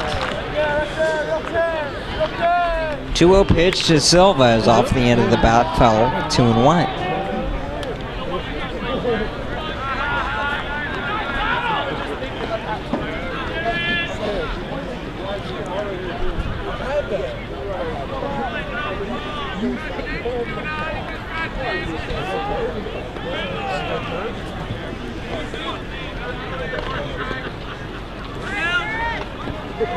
Set for 2-1. Line drop to left at base hit for Silva. That'll split a gap. Picked up in center by Shane Hannon. Jaron Silva slides into second with an RBI double. The HarbourCats are on the board at 10-1. And the scoreless bid for Tyler Palm is over on that RBI double from Jaron Silva, scoring PJ Floyd from second. Now it's a 9-run deficit, John. And you were telling me a little bit earlier about from your own past experience, you've seen teams come back from all sorts of different types of deficits. Certainly unlikely, but summer collegiate baseball, crazy things do happen. Second mound visit of the inning will mean the bullpen will come in for Bellingham. 4 2/3 tonight for Tyler Palm, so he will be unable to qualify for the win in this 10-1 lead. We'll step aside here on Shaw TV and go live broadcast. Bottom of the 5th inning, the HarbourCats are on the board, trailing 10-1.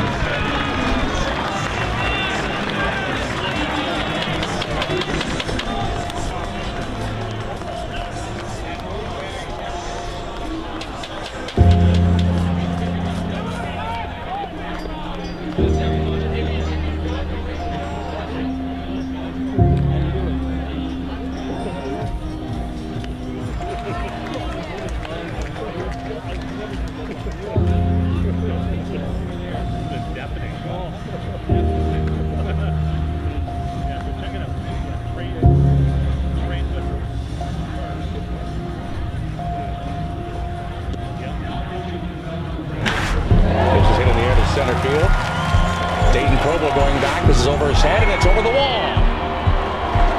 Kevin Collard will touch them all. The HarbourCats have tied the game 1-1.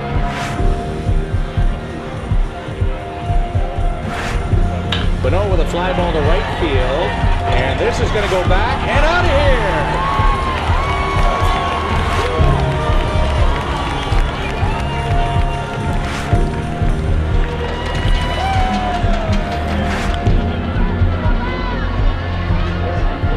There's a drive to left field by Alcantara. This is up, and out!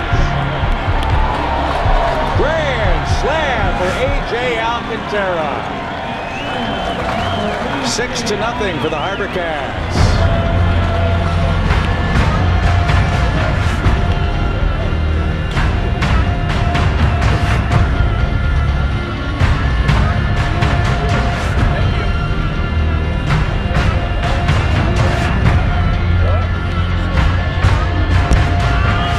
Welcome back to Shaw TV's live coverage of the Victoria HarbourCats playoffs. Not going the way the home side envisioned, 10-1 they trail, but they are on the board here in the bottom of the fifth thanks to an RBI double by Jaron Silva to score PJ Floyd. New arm for the Bellingham Bells is right-hander Jeff Galinas. Second pitcher of the night, Galinas takes over for Tyler Palm, who went 4 2/3. Runner at second base, 2 out and a run in. Tommy Jew is at the plate taking ball 1. The line for Tyler Palm, he goes 4 2/3 innings, allowing 1 run on 3 hits, 2 walks, and 3 strikeouts. Get you the numbers on Jeff Galinas. Going to be a senior at Maine. Line drive to left field, it stays up. Tommy Jew will line out to end the bottom of the 5th inning. So we will come right back here on Shaw TV and Go Live broadcast. 5 complete. Bellingham Bells lead the Victoria HarbourCats 10-1.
Hey, security! Security! Get out of here!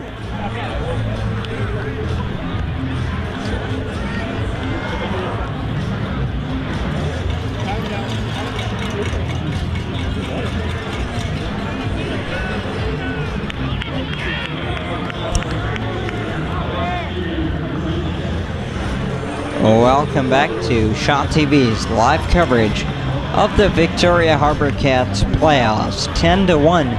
The Bellingham Bells are in front of the HarbourCats in Game 2.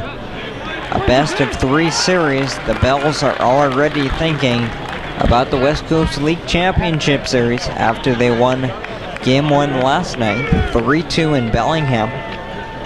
Indigo Diaz is the new right-hander on the mound for the HarbourCats. bouncing in, 1 ball, 1 strike. Diaz becomes the 4th pitcher of the night for the HarbourCats.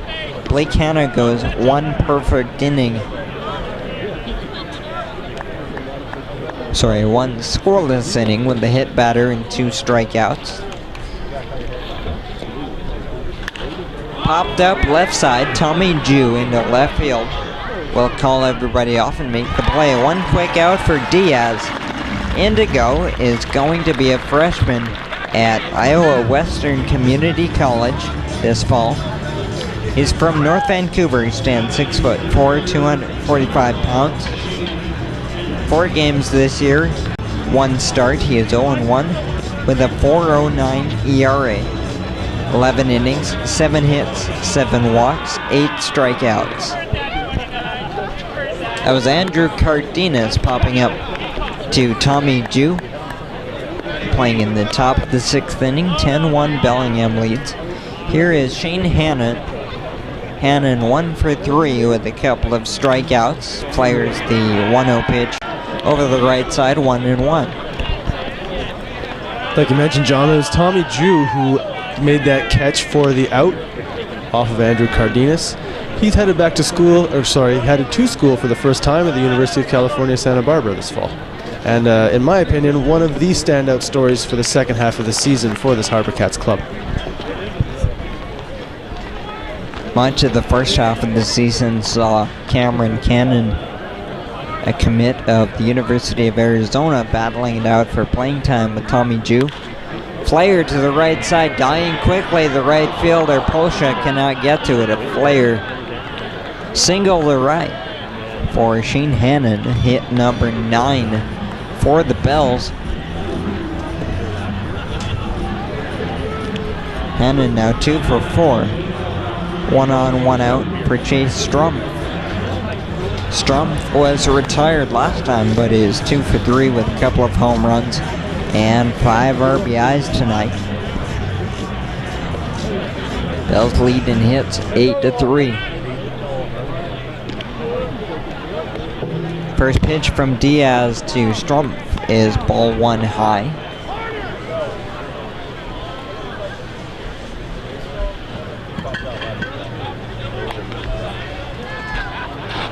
An all BC battery right now. North Vancouver's Indigo Diaz and Coquitlam's Hayden Jaco fouled away, 1 ball, 1 strike.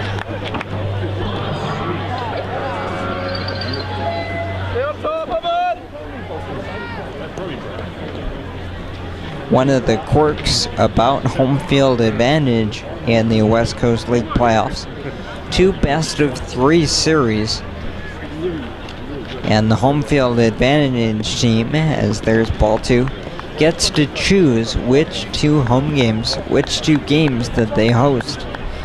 The HarbourCats, when they won the first half, giving them home field for the first round, elected to host games 2 and 3 at home. They elected to take their chances with a game 1 road game, and that did not go their way with a 3-2 loss, but they still have 2 elimination games at home. So far, though, that advantage not playing in their favor. Fouled back, 2-2 on Strumpf. Even so, John, down 10 runs here, facing this Bellingham Bells squad. This season has already been a victory as far as I'm concerned. Setting the record for regular season wins and attendance. The fans here at Royal Athletic Park have been rarely treated to anything but top-tier action. They're hoping for one more unlikely event in a season full of them, as a hit and run is fouled off by Strumpf. Hannon was off on the pitch. This team has done a lot of things this summer that they weren't supposed to do coming into the season.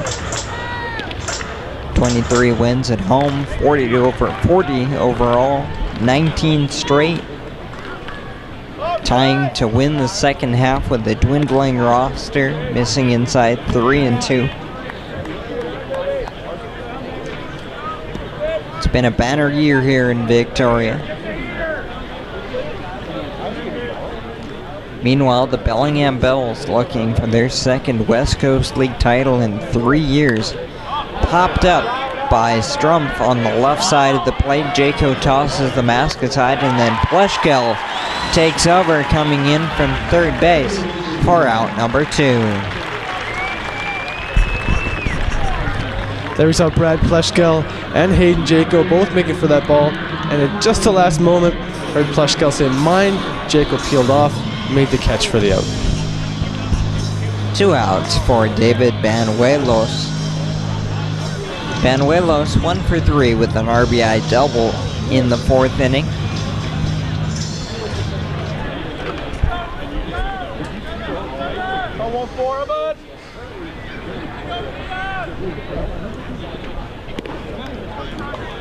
Missing for ball 1 to Banuelos.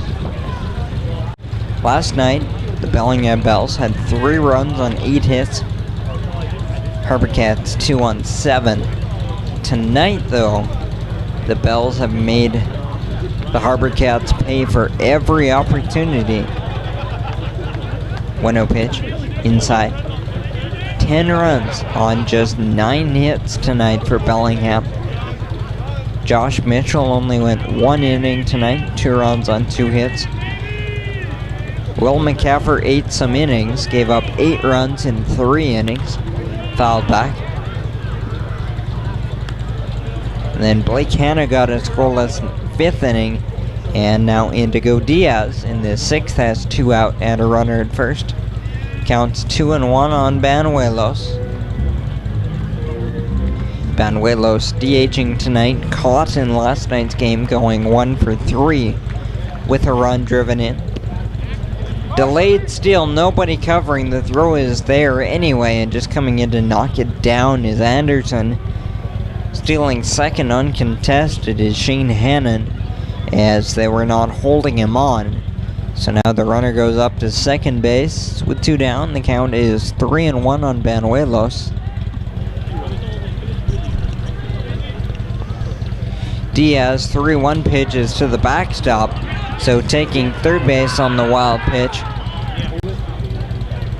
is Hannon, and Banuelos to first on the walk. Runners at the corners with 2 down for Jake Veith. And on that play, extra base taken by the runner. Tommy Jew and a couple other members of this HarbourCats defense go to have a word with Indigo Diaz, as does the head coach, Greg Merritt. The tone of the club and of the fans here at Royal Athletic Park starting to become a little bit deflated. Wind starting to come out of the sails, even though there's still plenty of action yet to be had here at the park. Head coach Greg Merritt took the mound and had a definitive message to deliver to his young right-hander. Diaz, yet to turn 18, is going to be a freshman at Iowa Western Community College, a perennial junior college powerhouse, the Reavers of Iowa Western. Now the catcher Hayden Jaco flashes signs to the infield. Runners at the corners, 2 outs. Jake Veith is the hitter. First baseman is 0 for 3.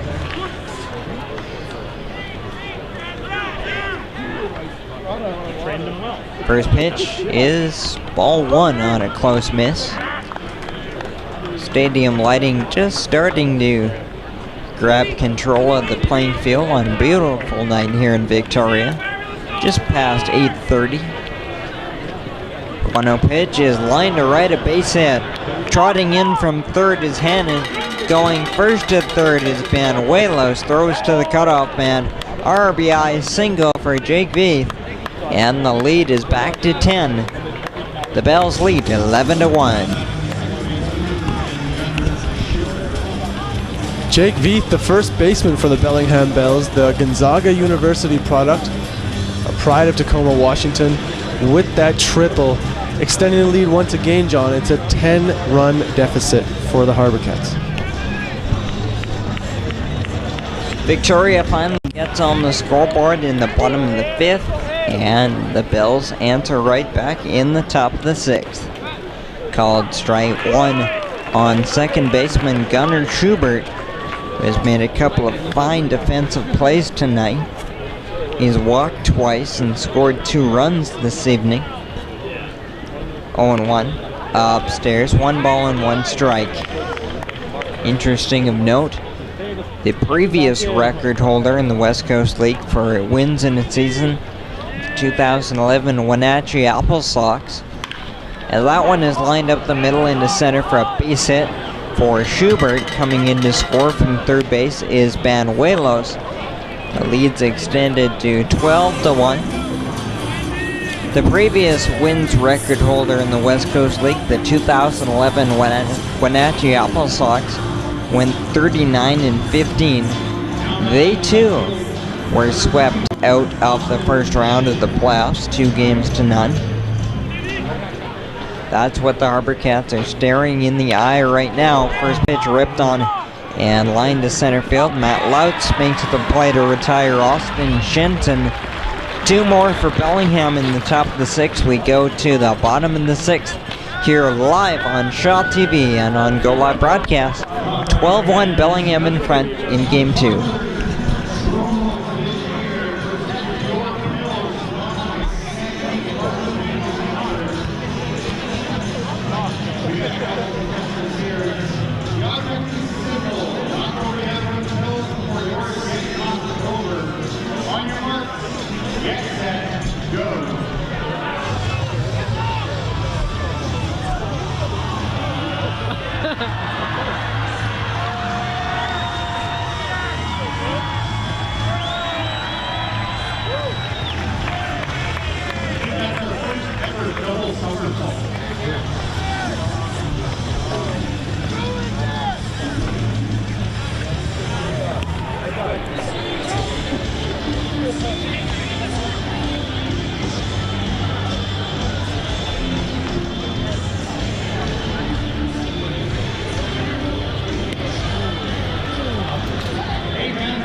We go to the bottom of the 6th inning here on Shaw TV and Go Live Broadcast. Jonathan Hodson and Michael Brar with you. First pitch is strike 1 to A.J. Alcantara. The Bellingham Bells have only been held scoreless in 1 inning tonight. Line to center field, a knockdown at second base, popping up, and he's out at first base. Alcantara not thrilled with the call, but how about the night for Gunnar Schubert? That ball was ticketed for center field, and he made another diving play up the middle, popped up, and threw a strike to first base for 1 down. Gunnar Schubert now with 3 stars defensively. Numerous times here at the park, John, we've seen scouts from all manner of organizations, and if there's even one with an eye pointed towards Gunnar Schubert, I'm sure he's making some notes right now. 1 out for Ben Polshak. Polshak 1 for 2, takes strike 1.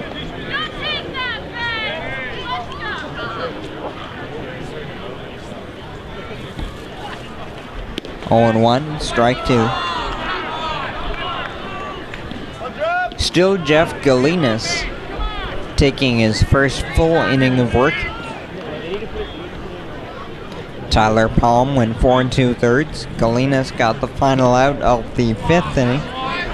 Tyler Palm tonight goes 4 2/3, allows a run on 3 hits, 2 walks, 3 strikeouts. Bit of a tough luck outing tonight for Palm.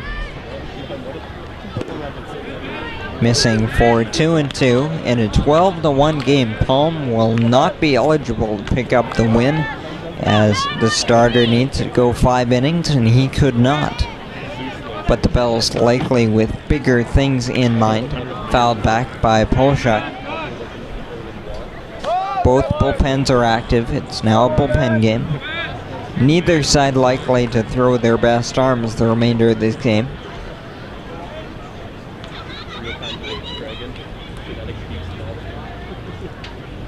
2-2, bouncing away.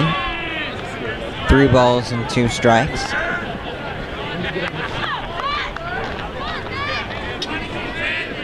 Behind Polshak is Ryan Anderson. 3-2, upstairs for ball 4.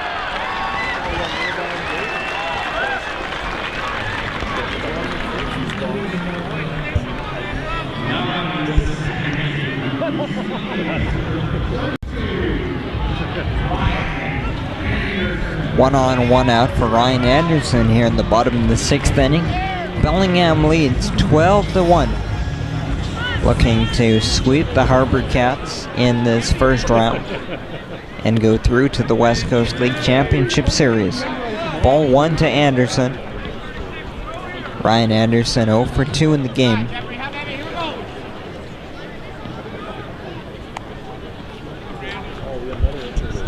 The primary focus of summer collegiate baseball, and especially the West Coast League, is player development. Swung on, hit well to left field by Anderson, but that'll hang up and be caught in left field by Shenton for out number 2. Going back to first base is Polshak, but Anderson has been one major storyline for the HarbourCats in the second half, with a 14-game hit streak to end the regular season, as he has developed leaps and bounds this summer going into his sophomore year.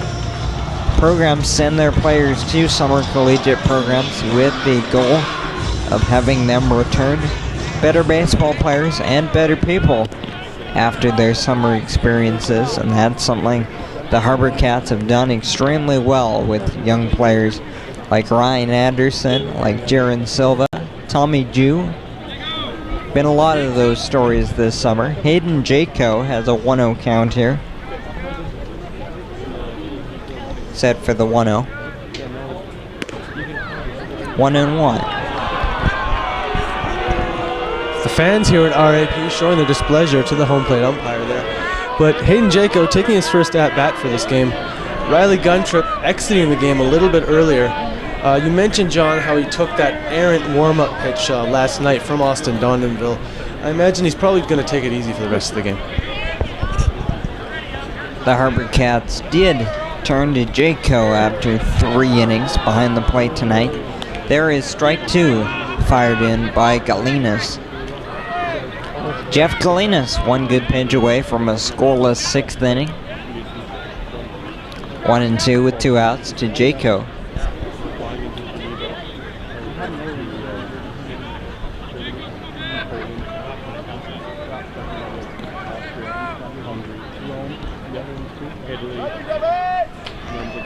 Set for 1-2. Taken for ball 2. Breaking pitch just misses.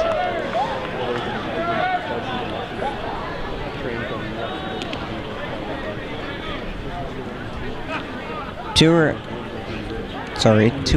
all around. 2 balls, 2 strikes, and 2 out. Hayden Jaco hit 196 in the regular season. 2-2, missing inside. 3-2. Jaco, like Riley Guntrip, both have moved their way up the depth chart.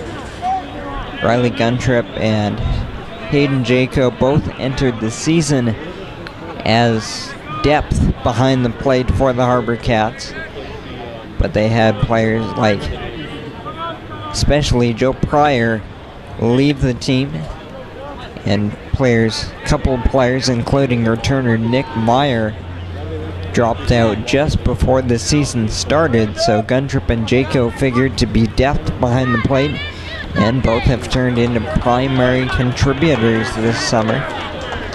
3-2 with 2 is ball 4.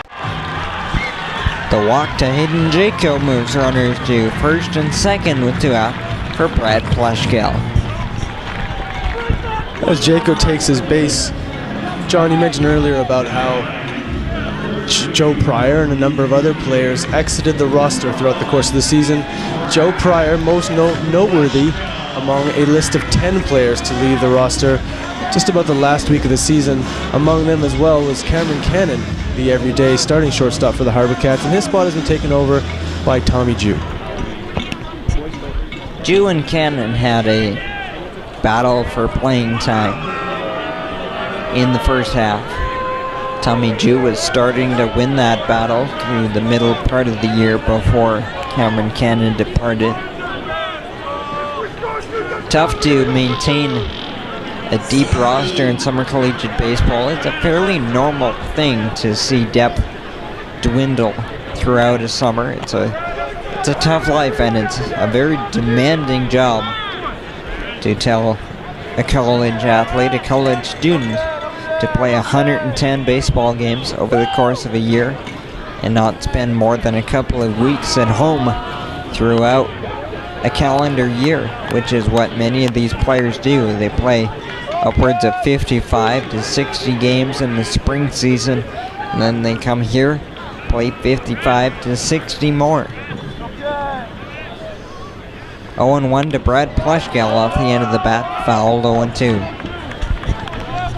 The rigors, particularly the travel, of a Major League Baseball player's annual schedule is incredibly demanding.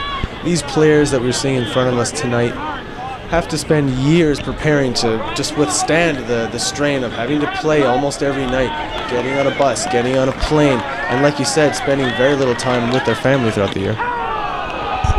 Strike 3 called on Brad Pleshkill, who was none too happy, but that's a scoreless frame for Jeff Galinas. 6 complete here at Royal Athletic Park. The score remains 12-1 Bellingham here on Shot TV and Go Live Broadcast.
Seventh inning rolls in here at Royal Athletic Park in Victoria, the first playoff baseball game in Victoria since 1952. So far though, not having the outcome the home fans would have desired. 12-1 Bellingham leads. New pitcher is Colin Ashworth as the first pitch is fouled off by the catcher Matt DeLeo. DeLeo 0 for 1 with the sac bunt and a hit batter. Colin Ashworth, the new right-hander, 1-0 with a 3.81 ERA in the regular season, first appearance of the playoffs. 14 games, 1 start, 2 saves, 28 and a third innings, 23 hits, 14 strikeouts, 11 walks.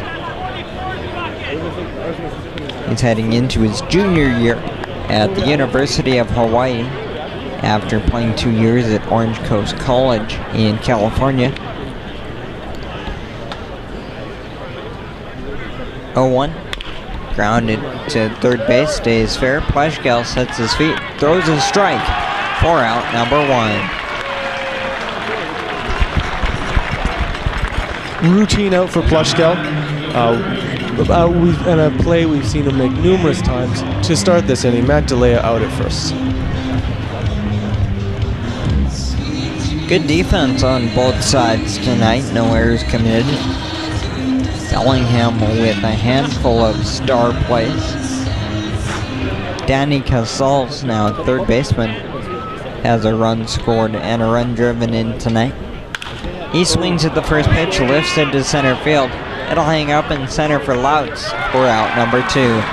Good start to the 7th inning for Colin Ashworth. Adding to the string of arms that have thrown tonight for Victoria, he's pitcher number 5 for the HarbourCats tonight. Josh Mitchell only went 1 inning in the start, allowing 2 runs. Will McCaffer ate some innings and gave up 8 over 3 innings. Scoreless inning for Blake Hannon in the 5th. Indigo Diaz gives up 2 in the 6th inning, and here is Colin Ashworth with a quick 2 down. Top of the order now for Andrew Cardenas. Called strike. Cardenas 2 for 4.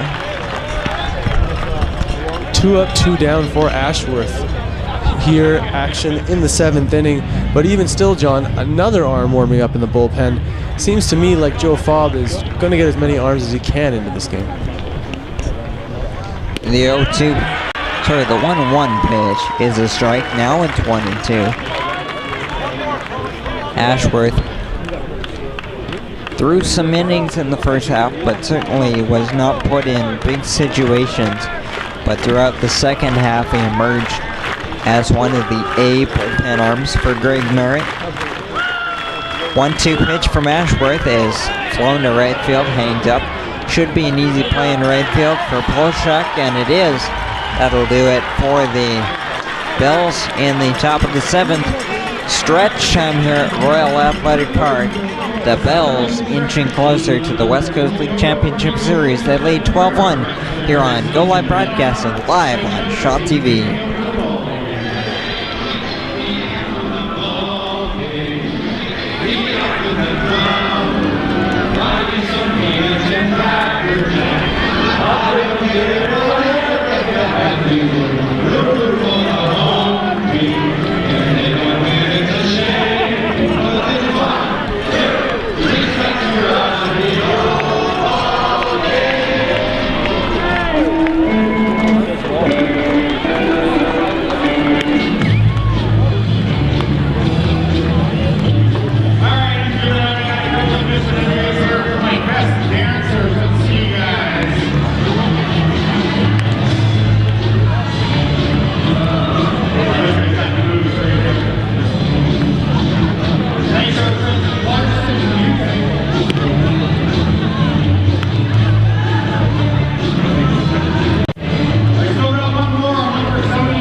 welcome back to Go Live broadcast live on Shaw TV.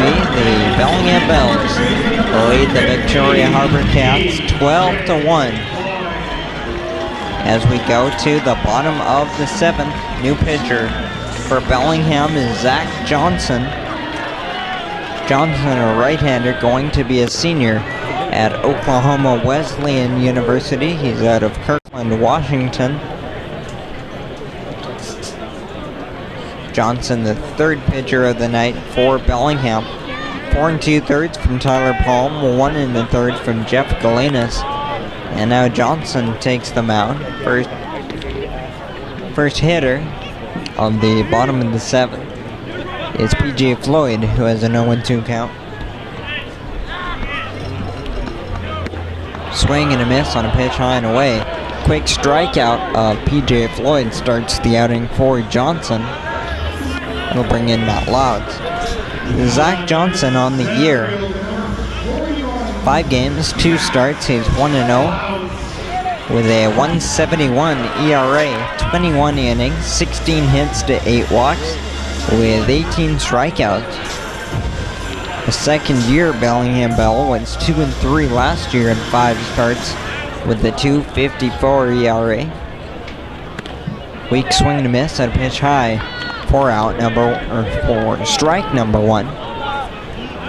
1 down here in the bottom of the 7th.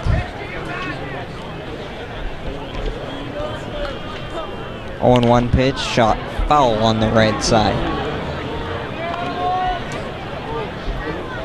Out of town, the other series, the Yakima Valley Pippins and the Corvallis Knights. In the West Coast League South final. Just missing for 1 and 2 there to Louts. 5-3 Corvallis leads tonight in game 2.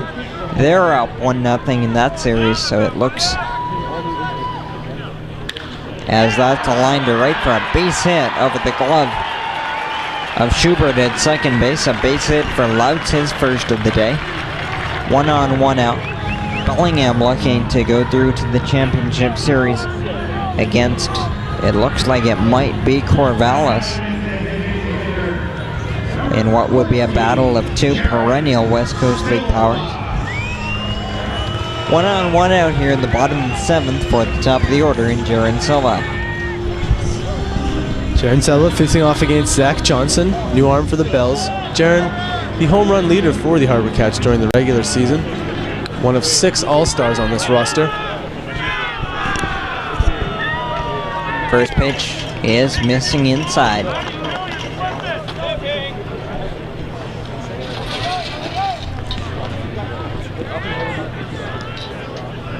Three hits tonight for the HarbourCats.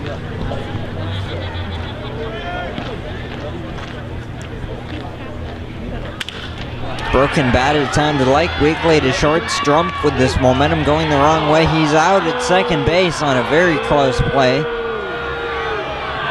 Crowd didn't like it, but forced out at second base is Matt Louts on the 6-4. That went Strumpf to Schubert. 2 outs, runner at first now. After the fielder's choice, Tommy Jew. Tommy Jew tonight is 0 for 3. Couple of fly balls and grounded out on a nice play at third base made by Danny Casals.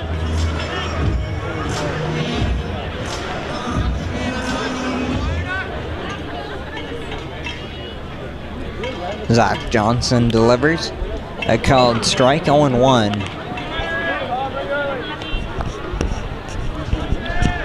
As Tommy Jew steps out of the batter's box for a moment, sand seeming to run out of the hourglass for the HarbourCats to an extent. But as I talked about earlier in the program, John, this has been a red letter season for these Cats and for the fans here in attendance. Almost no one has left their seat despite the fact this is the bottom of the 7th and an 11-run deficit. From a fan's perspective, seemingly the only downside to summer collegiate baseball is the quick season. Could be over here tonight in the early part of August. Action-packed year, thrilling year for these fans. Over 60,000 of them after tonight, close to 65,000 fans will have watched HarbourCats baseball this year. Ground ball to the left side, diving play at third base. One hop throw, dug out at second base. Another highlight play for the Bellingham infield. Danny Casals diving to his left side, throwing to second base. Schubert dug the play out for the final out. We go to the 8th inning. Bellingham in charge of game 2. It's 12-1 here on Shaw TV and Go Live Broadcast.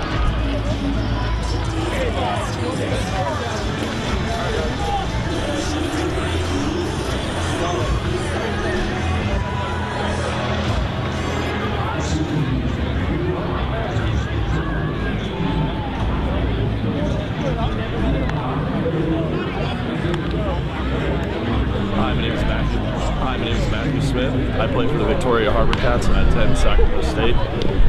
It is an NCAA violation to chew tobacco, so don't dip. I don't.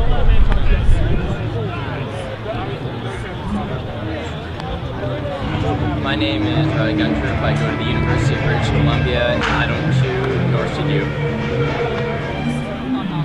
I'm Tommy Jew. I'm the shortstop for the HarbourCats. I'm a freshman at UC Santa Barbara, and I don't chew, and neither should you.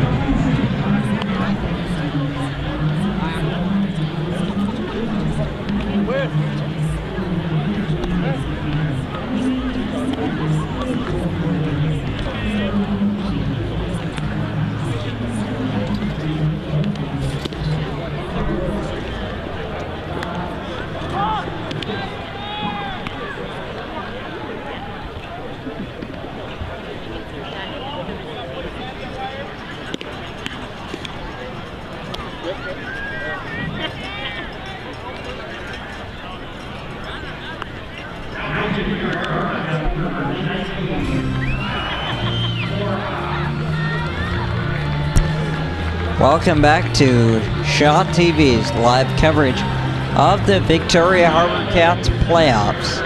Game 2 of the West Coast League North Final sits at 12-1 for Bellingham, a best-of-3 series.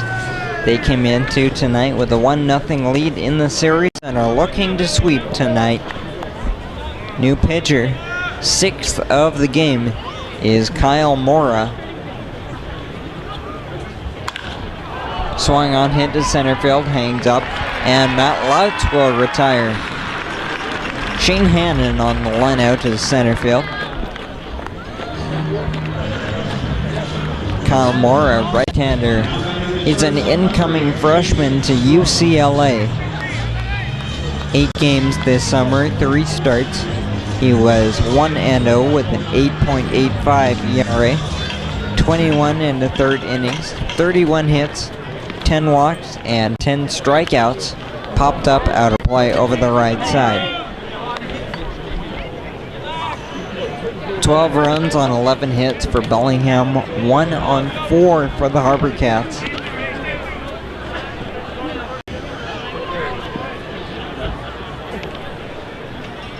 A 1 pitch, ground ball sharply at shortstop Tommy Jew, who scoops and throws for out number 2.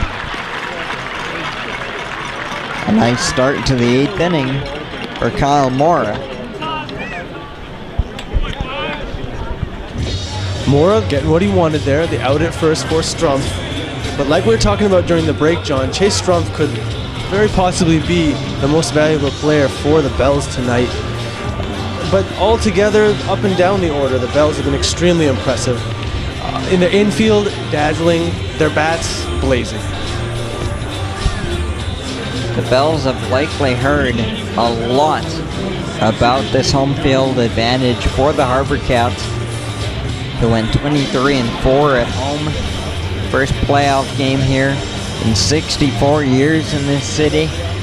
The Bells likely heard a lot about that and how big a night it was here, and took the bull by the horns immediately in this game, scoring 2 in the first and 5 in the second to really daze this team, as it looks like the final shoe may have dropped. this evening for the HarbourCats. They've been getting all the breaks all season long, but couldn't get any in the close 3-2 loss last night. Well played game on both sides. Just the HarbourCats made one or two more mistakes than the Bells last night. That's playoff baseball. Here tonight, there's no messing around by Bellingham. Set for the 1-1 pitch. Swing and a miss. Pinch hitter at the dish for Bellingham. Christian Jones is the new left-handed hitter. Jones taking over the DH spot for David Banuelos, who is 1 for 3. Missing for 2-2. Kyle Mora has been impressive, retiring his first 2 batters and trying for a 1-2-3 inning. Popped up left side into foul ground towards the bullpen. Prolashka, long run, cannot make the play as he was ascending up the bullpen mound. The ball touched down safely, so it remains 2-2 on Christian Jones. Jones, an incoming freshman of the University of Washington, was drafted in the 31st round this June by the Boston Red Sox. 2-2 again, is inside 3-2.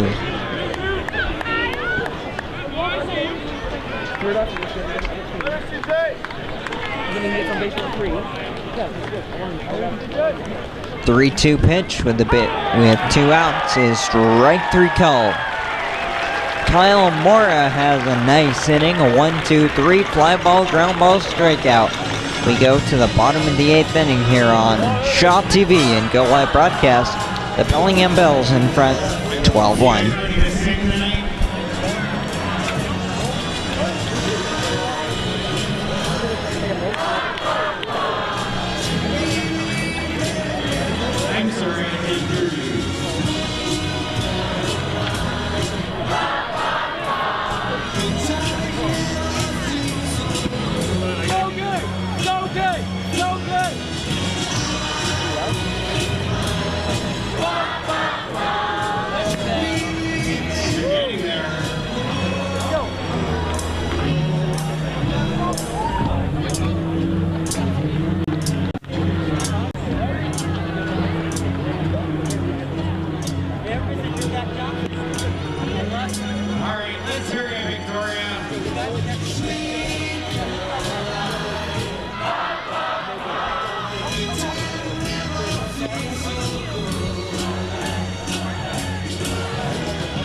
Welcome back to Shaw TV's live coverage of the Victoria HarbourCats playoffs. Jonathan Hudson, Michael Brar with you. 12-1, the Bellingham Bells have spoiled the party thus far. In the bottom of the 8th inning, a right-hander, Josh Zavasubin, will take over on the mound for the Bells. First pitch to AJ Alcantara, hit well to center field, but will die before the track. 1 pitch, 1 out for Zavasuba as AJ Alcantara flies out. Left fielder Alcantara retired. The numbers on Zavasuba. Right-hander out of the University of Puget Sound, going to be a sophomore. this summer. He's 4-1 in 20 games, all out of the bullpen with a 2.57 ERA, 2 saves. 35 innings, 27 hits, 11 walks, 27 strikeouts. Here's right fielder Ben Polshak.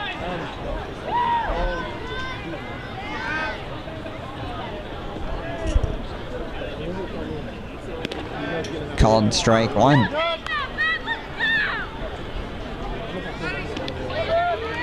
Polshak has 1 hit and a walk to his day. He's 1 for 2. 0-1 pitch. Misses, 1-1. A good crowd tonight, and pretty much everybody still in here in the bottom of the 8th. So it looks like this might just be the final baseball action the fans of Victoria will see this summer. 1-1 pitch is inside, 2-1.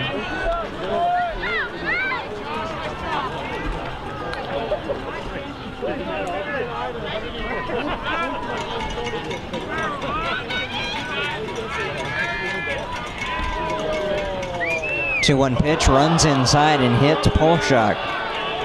Polshak not thrilled about taking a hit by pitch in this situation. No intent behind it, of course, but it's not what Ben was looking for. Runner on first, 1 out for Ryan Anderson, as Zavasubin will get a visit from third baseman Danny Casals. Why don't we go there? Ryan Anderson, I made the slip a moment ago. That's because during the middle of the summer, his teammates thought it easier just to combine his first and last name into his new nickname, so they've been calling him Randy all summer. They have a lineup card in the dugout that Greg Merritt writes out, and playing second base the last 3 weeks for the HarbourCats has been Randy, so I apologize about making that slip up. And that is actually a nice segue into Bellingham Bell's right-hander Josh Zavasubin. 1-0 pitch is flared to right field and will get through for a base hit. Going first to third on the single to right for Anderson is Polshak. The HarbourCats at first and third, 1 out. As Ryan Anderson takes a base, advances the runner to third, runners in the corners. Even though the action is here in the 8th inning, no member of the squad is willing to give up just yet. And you were talking about Josh Zavasubin's name, John? Josh Zavasubin, his parents' last names are Zavas and Subin, and a rarely utilized option when marrying is to combine the 2 last names, and his parents did that. Thus, his last name is Zavasubin. Called strike 1 on Hayden Jaco. The more you know, right? 0-1 on Hayden Jaco. Jaco has struck out, popped up, and walked tonight.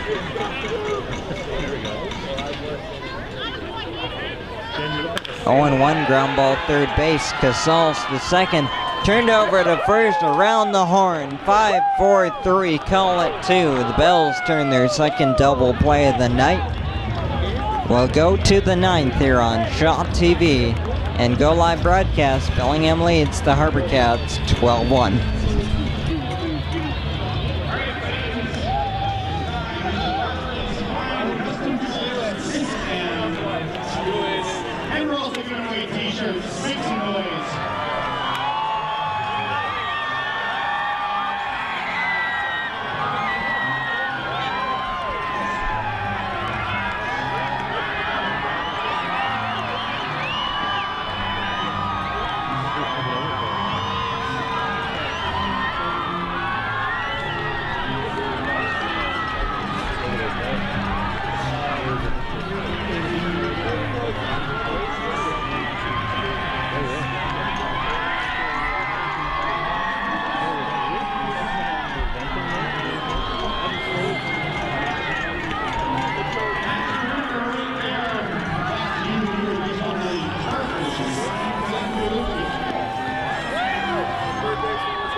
Welcome back to Go Live Broadcast and Shaw TV's live coverage of the Victoria HarbourCats playoffs. First pitch is ripped to right field. A nice sliding play made in right. One pitch, one out. Jake Veith is retired.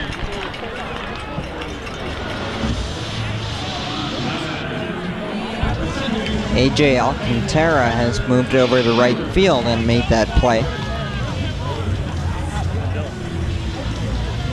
12-1, the Bellingham Bells lead the Victoria HarbourCats, looking to sweep the HarbourCats away tonight. Holden Lyons is on the mound for probably his last time in Victoria, dealing ball 1 to Gunnar Schubert. Lyons was excellent this year, 3.25 ERA in 18 games. He was 3-3 with 5 saves. Those 5 saves were tied for the new franchise record in a single season with teammate Greg Casper. That's an indication of just how good this season was for the HarbourCats. They had 2 separate pitchers set the new saves record. 2-1 now to Schubert. 3.25 ERA in 38 2/3 innings with those 5 saves. 17 walks against 33 hits with 43 strikeouts. Lazily flown to center field by Matt Lautz. Or to Matt Lautz, sorry. For out, number 2. Been a phenomenal 4th season of HarbourCats baseball. All the viewers on HarbourCats broadcast have been a part of that. 4th season, 4th straight year of increased win totals. The first playoff trip, a bunch of records set on the field. 4th straight year of increased per game attendance and total attendance. Missing for ball 1. The most alumni and current players taken in one Major League Baseball draft occurred this June.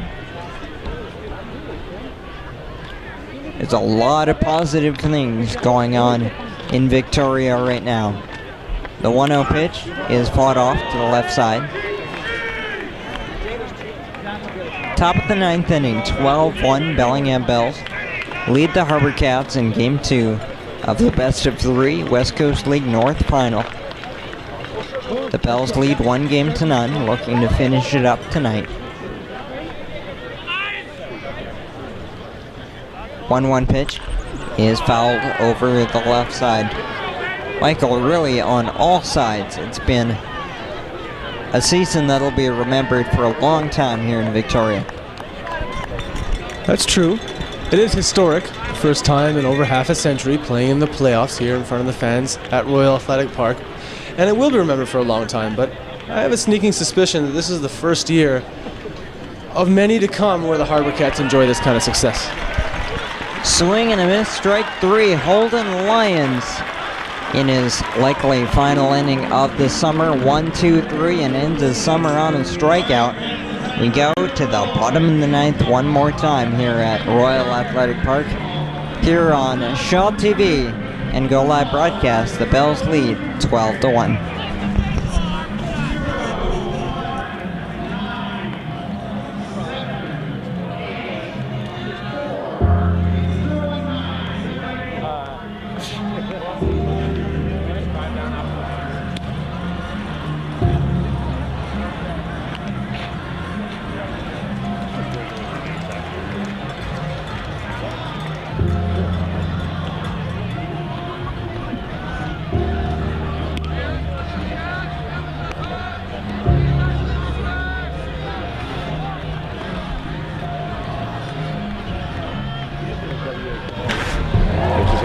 Center field. Dayton Provo going back. This is over his head and it's over the wall. Kevin Pollard will touch them all. The HarbourCats have tied the game 1-1.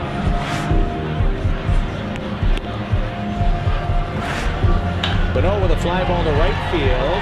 And this is going to go back and out of here.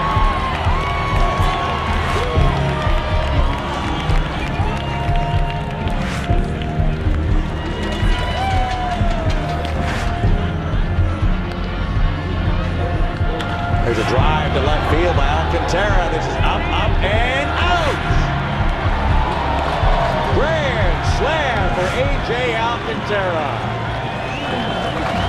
6-0 for the HarbourCats.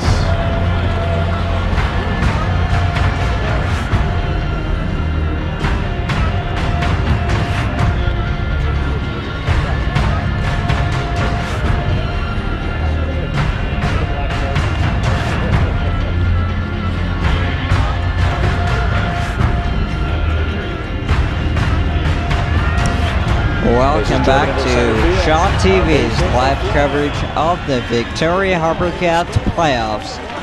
Jonathan Hodson and Michael Brar in the booth with you. 12-1, the Bellingham Bells are 3 defensive outs away from the West Coast League Championship Series. Your right-hander is Sam Hellinger.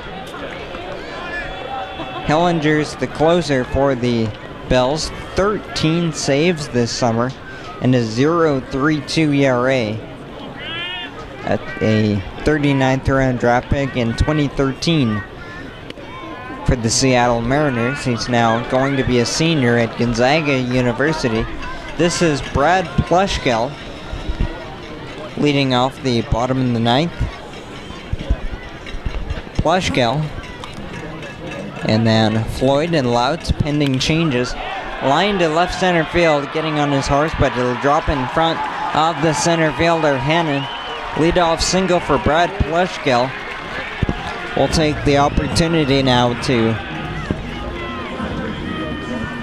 thank the crew that we've spent the entire West Coast League season with here on Go Live Broadcasts.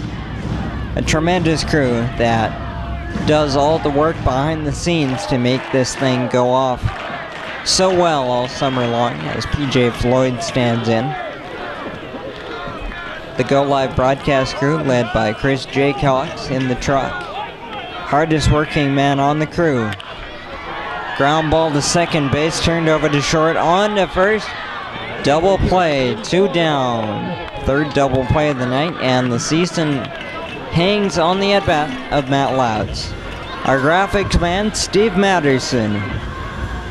Our camera crew, DJ Nate Jones, my buddy up here on the home plate camera, and Brian Coleman. And from Shaw TV, our special thanks to Dave Gamble.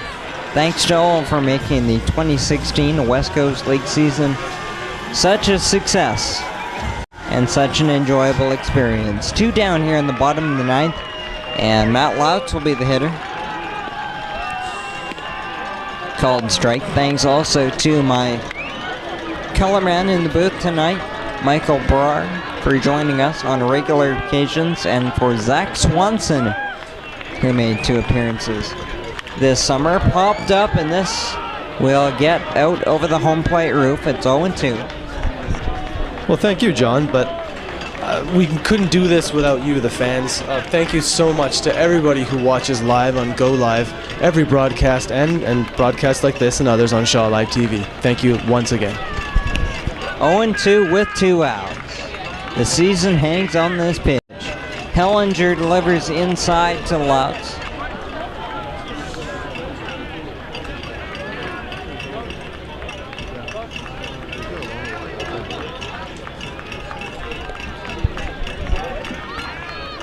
Hellinger's 1-2. Misses. 2 balls and 2 strikes.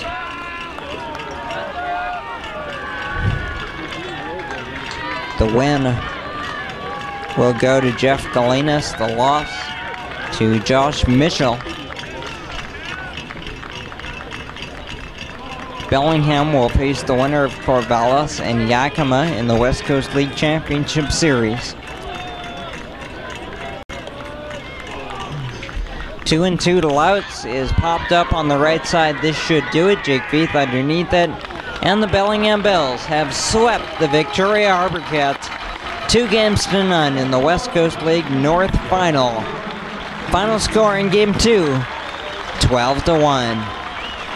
12 runs on 11 hits for Bellingham, 1 on 6 for the HarbourCats as they salute their fans. The first playoff appearance in franchise history, the greatest season this franchise has ever seen, and the best one in a very long time in the Victoria capital. Baseball has never been brighter here in Victoria. Jonathan Hodson for my partner Michael Brar, for Chris Jaycox and the crew in the truck, and our crew here at Royal Athletic Park. Thank you so much for tuning in to HarbourCats baseball all season long. For the HarbourCats, they'll go back to school, and the HarbourCats will wait until June to take the field again. Final score 12-1. Bellingham wins the North Final 2-0. Season done for the HarbourCats. Heartfelt thank you for tuning in all season long. That'll do it. This is Jonathan Hodson for Michael Brar. That'll do it for ball in 2016 in Victoria. Good night, and we'll talk to you in June.